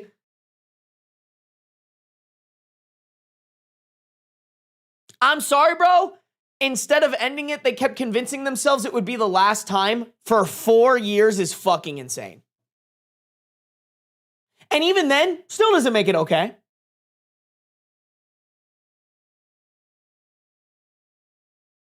Like, I'm not saying that you should ever cheat. That's not what I'm saying here. But, like, cheating with your sibling's partner is, like, way up here in terms of what could ever possibly be forgiven, right? Like, that is just, don't get me wrong, you shouldn't cheat on anybody. But if there's anybody to prioritize in the tier of not cheating with them, it should be a family member's partner. Call me crazy for that. Call me a little crazy for that. Yeah, Emma got betrayed on both fronts. No, for real. She got fucking flanked from both sides.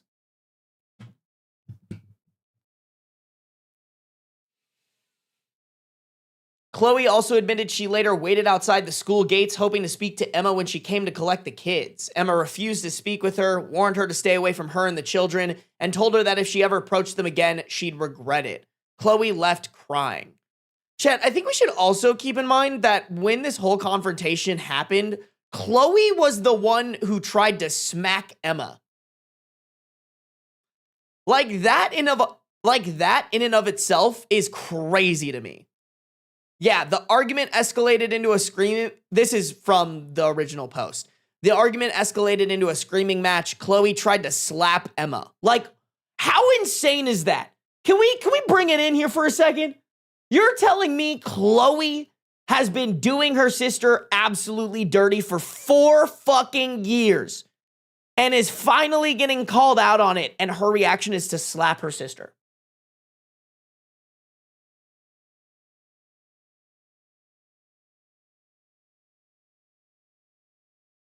Like, girl, you should be telling your sister to slap you.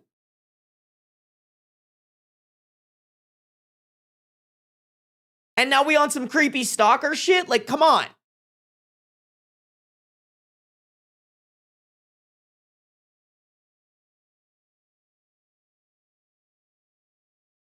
I told Chloe her waiting outside the school was completely inappropriate regardless of her intentions. She insisted she only wanted to apologize and prove she cared about Emma. I then asked if she truly felt remorse. That's when I completely lost my patience. Instead of taking full responsibility, Chloe started telling me Emma's marriage had already been falling apart, that Emma and her husband had been drifting apart for years, and that he often confided in her. She admitted the affair was wrong, but repeatedly tried to place part of the blame on Emma, saying if their marriage had been happier, none of this would have happened. I was furious. Bro, like, this is like the fucking salon girl that we just reacted to. Can't take any responsibility or accountability for the actions that you put in place that put you in the situation that you're in. No. It's the universe. It's actually your sister's fault for not having a healthy marriage with the guy who was willing to fucking cheat on her with her sister.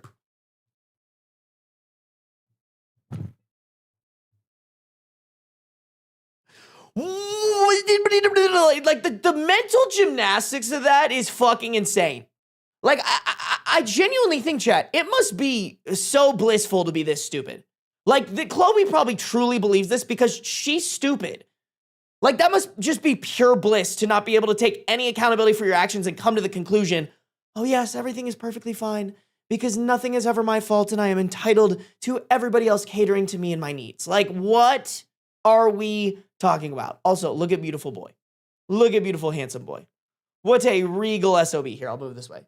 Oh, look at those paws, bro. What a pribby kibby. Yeah, we're talking about you, Beans.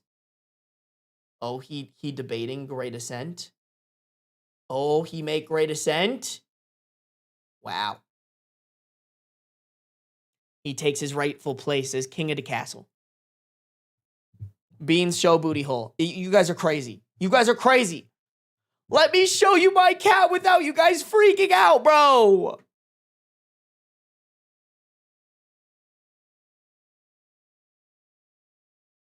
For real. For real. Also, I need to... What is Mo Bounce saying, bro? I gotta see this shit.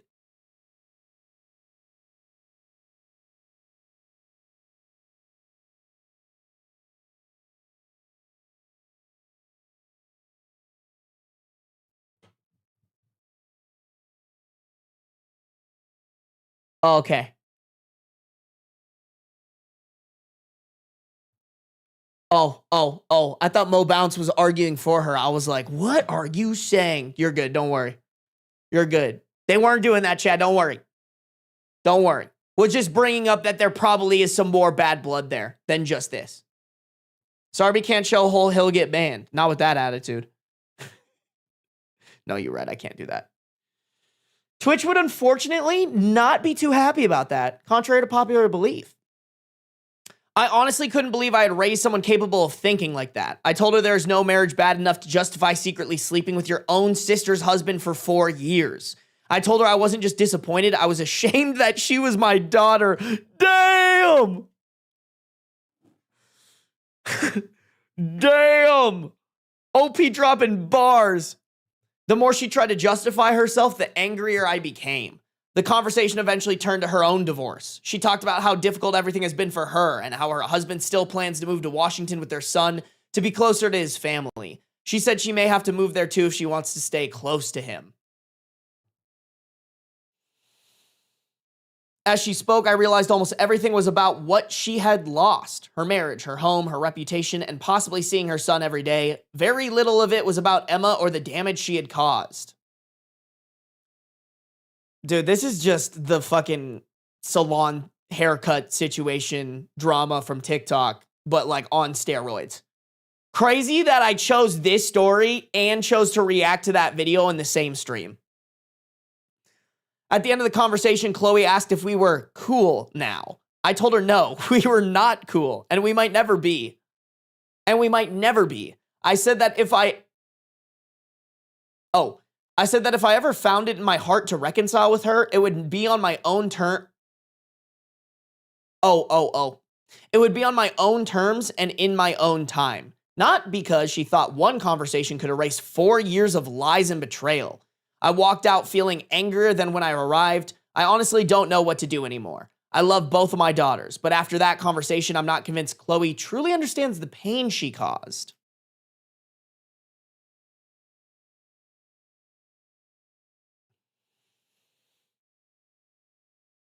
Yeah, I think we're getting a little bit of that like entitlement that we were seeing from the hair salon girl. This is just such a worse scenario of like, I live in a world where nothing is my fault and I'm entitled to like empathy and humanity from other people, but I don't have to give that out myself. Like, at no point did I go, yeah, this person is truly someone who's remorseful for what they did.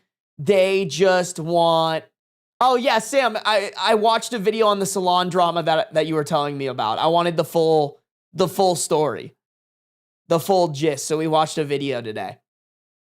But yeah, like at no point did I get the gist that this person was like remorseful and that they were going to therapy to improve themselves and they were taking accountability for their actions. I just got someone who like is more remorseful that they got caught and that their life is blowing up because of it. But at no point have they stepped back and been like, oh, that was my fault. Kai needs to explain the actions of her dog because Chloe is evil. No, for real. Kai, what the fuck?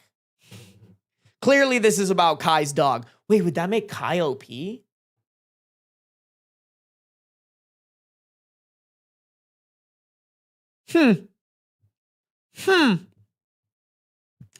Chat, let's check for any relevant comments here.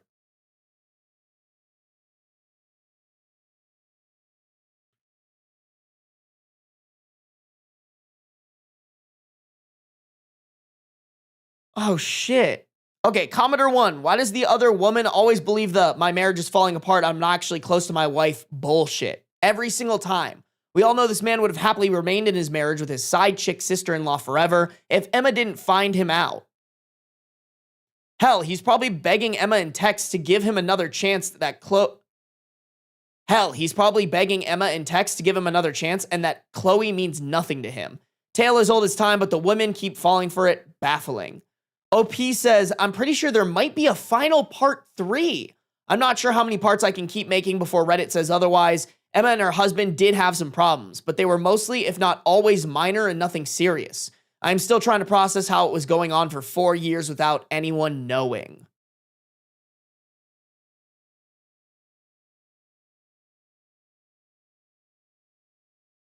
Oh, no, it's one of those accounts, chat. No! No!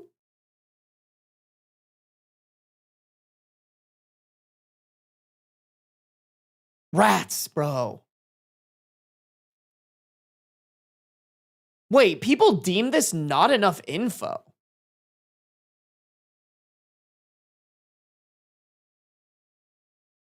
Okay, I'm seeing a bunch of not the a-holes, though.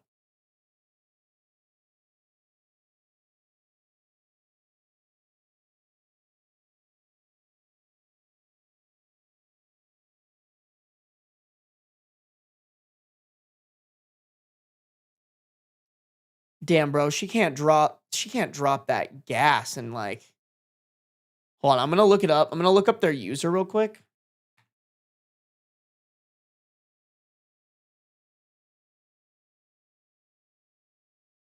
Okay, nothing yet. This is what we just read, I think.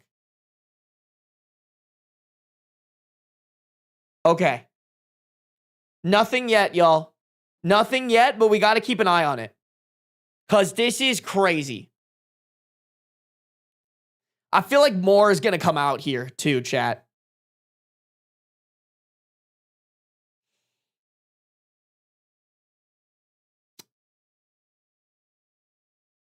I'm still confused at why, commenter 2, I'm still confused at why Emma's husband's behavior changed all of a sudden if it was going on for 4 years. Why did he suddenly become cagey, defensive, and hiding his phone if it's been going on for the last 4 years?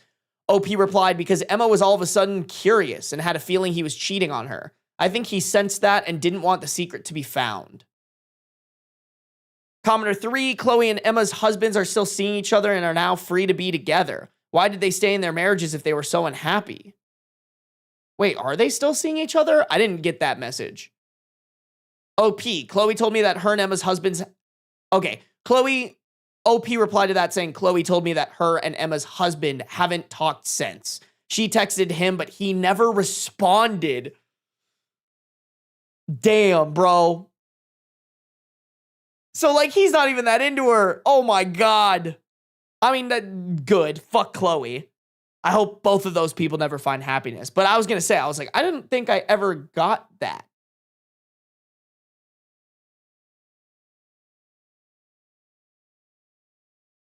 Sarby's Reddit avatar is cute. The only reason I made it is because somebody commented in my subreddit that I didn't have like an accurate looking like avatar or whatever. And so we made one on stream a while back. And then I responded to them and I was like, check now. Sorry, guys. I got to make sure my pretty girl hasn't said anything else in chat. I can't be missing my pretty girl's chats. I'm sorry. Oh, I'm not reading all that. I'm so sorry. I feel like there's nothing in this paragraph that they're saying that we haven't already said. Okay, let's read this because I think this is what OP is replying to. Commenter dropped a whole blurb. I don't want to read it. I'm pretty sure we've said all of this, but at the end, they said, what was her father like? Sorry if this is too personal. You don't have to answer. I'm just trying to figure out where she might get it from. I'm a little worried that your family is going too easy on her. I hope they aren't trying to guilt or shame Emma for not wanting to have anything to do with Chloe.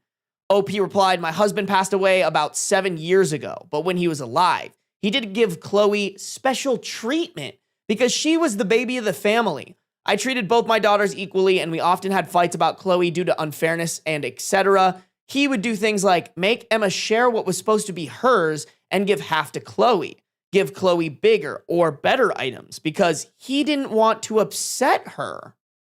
We did divorce later on due to something else unrelated, but that did play a huge part. I did try my best to be fair to both my kids, and I genuinely think I was. I'm not trying to blame my late husband here, but I'm just saying that... Oh, sorry. I'm not trying to blame my late husband here. I'm just saying what he was like. Okay, so it sounds like your husband treated Chloe like the golden child. And that she was entitled to anything of Emma's.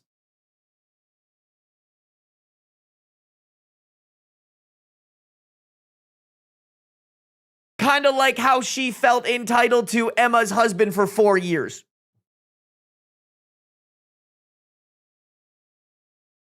Yeah. Sorry, I'm just gonna read what Vanilla Coke here straight. Sorry, I'm just gonna read what Vanilla Coke here.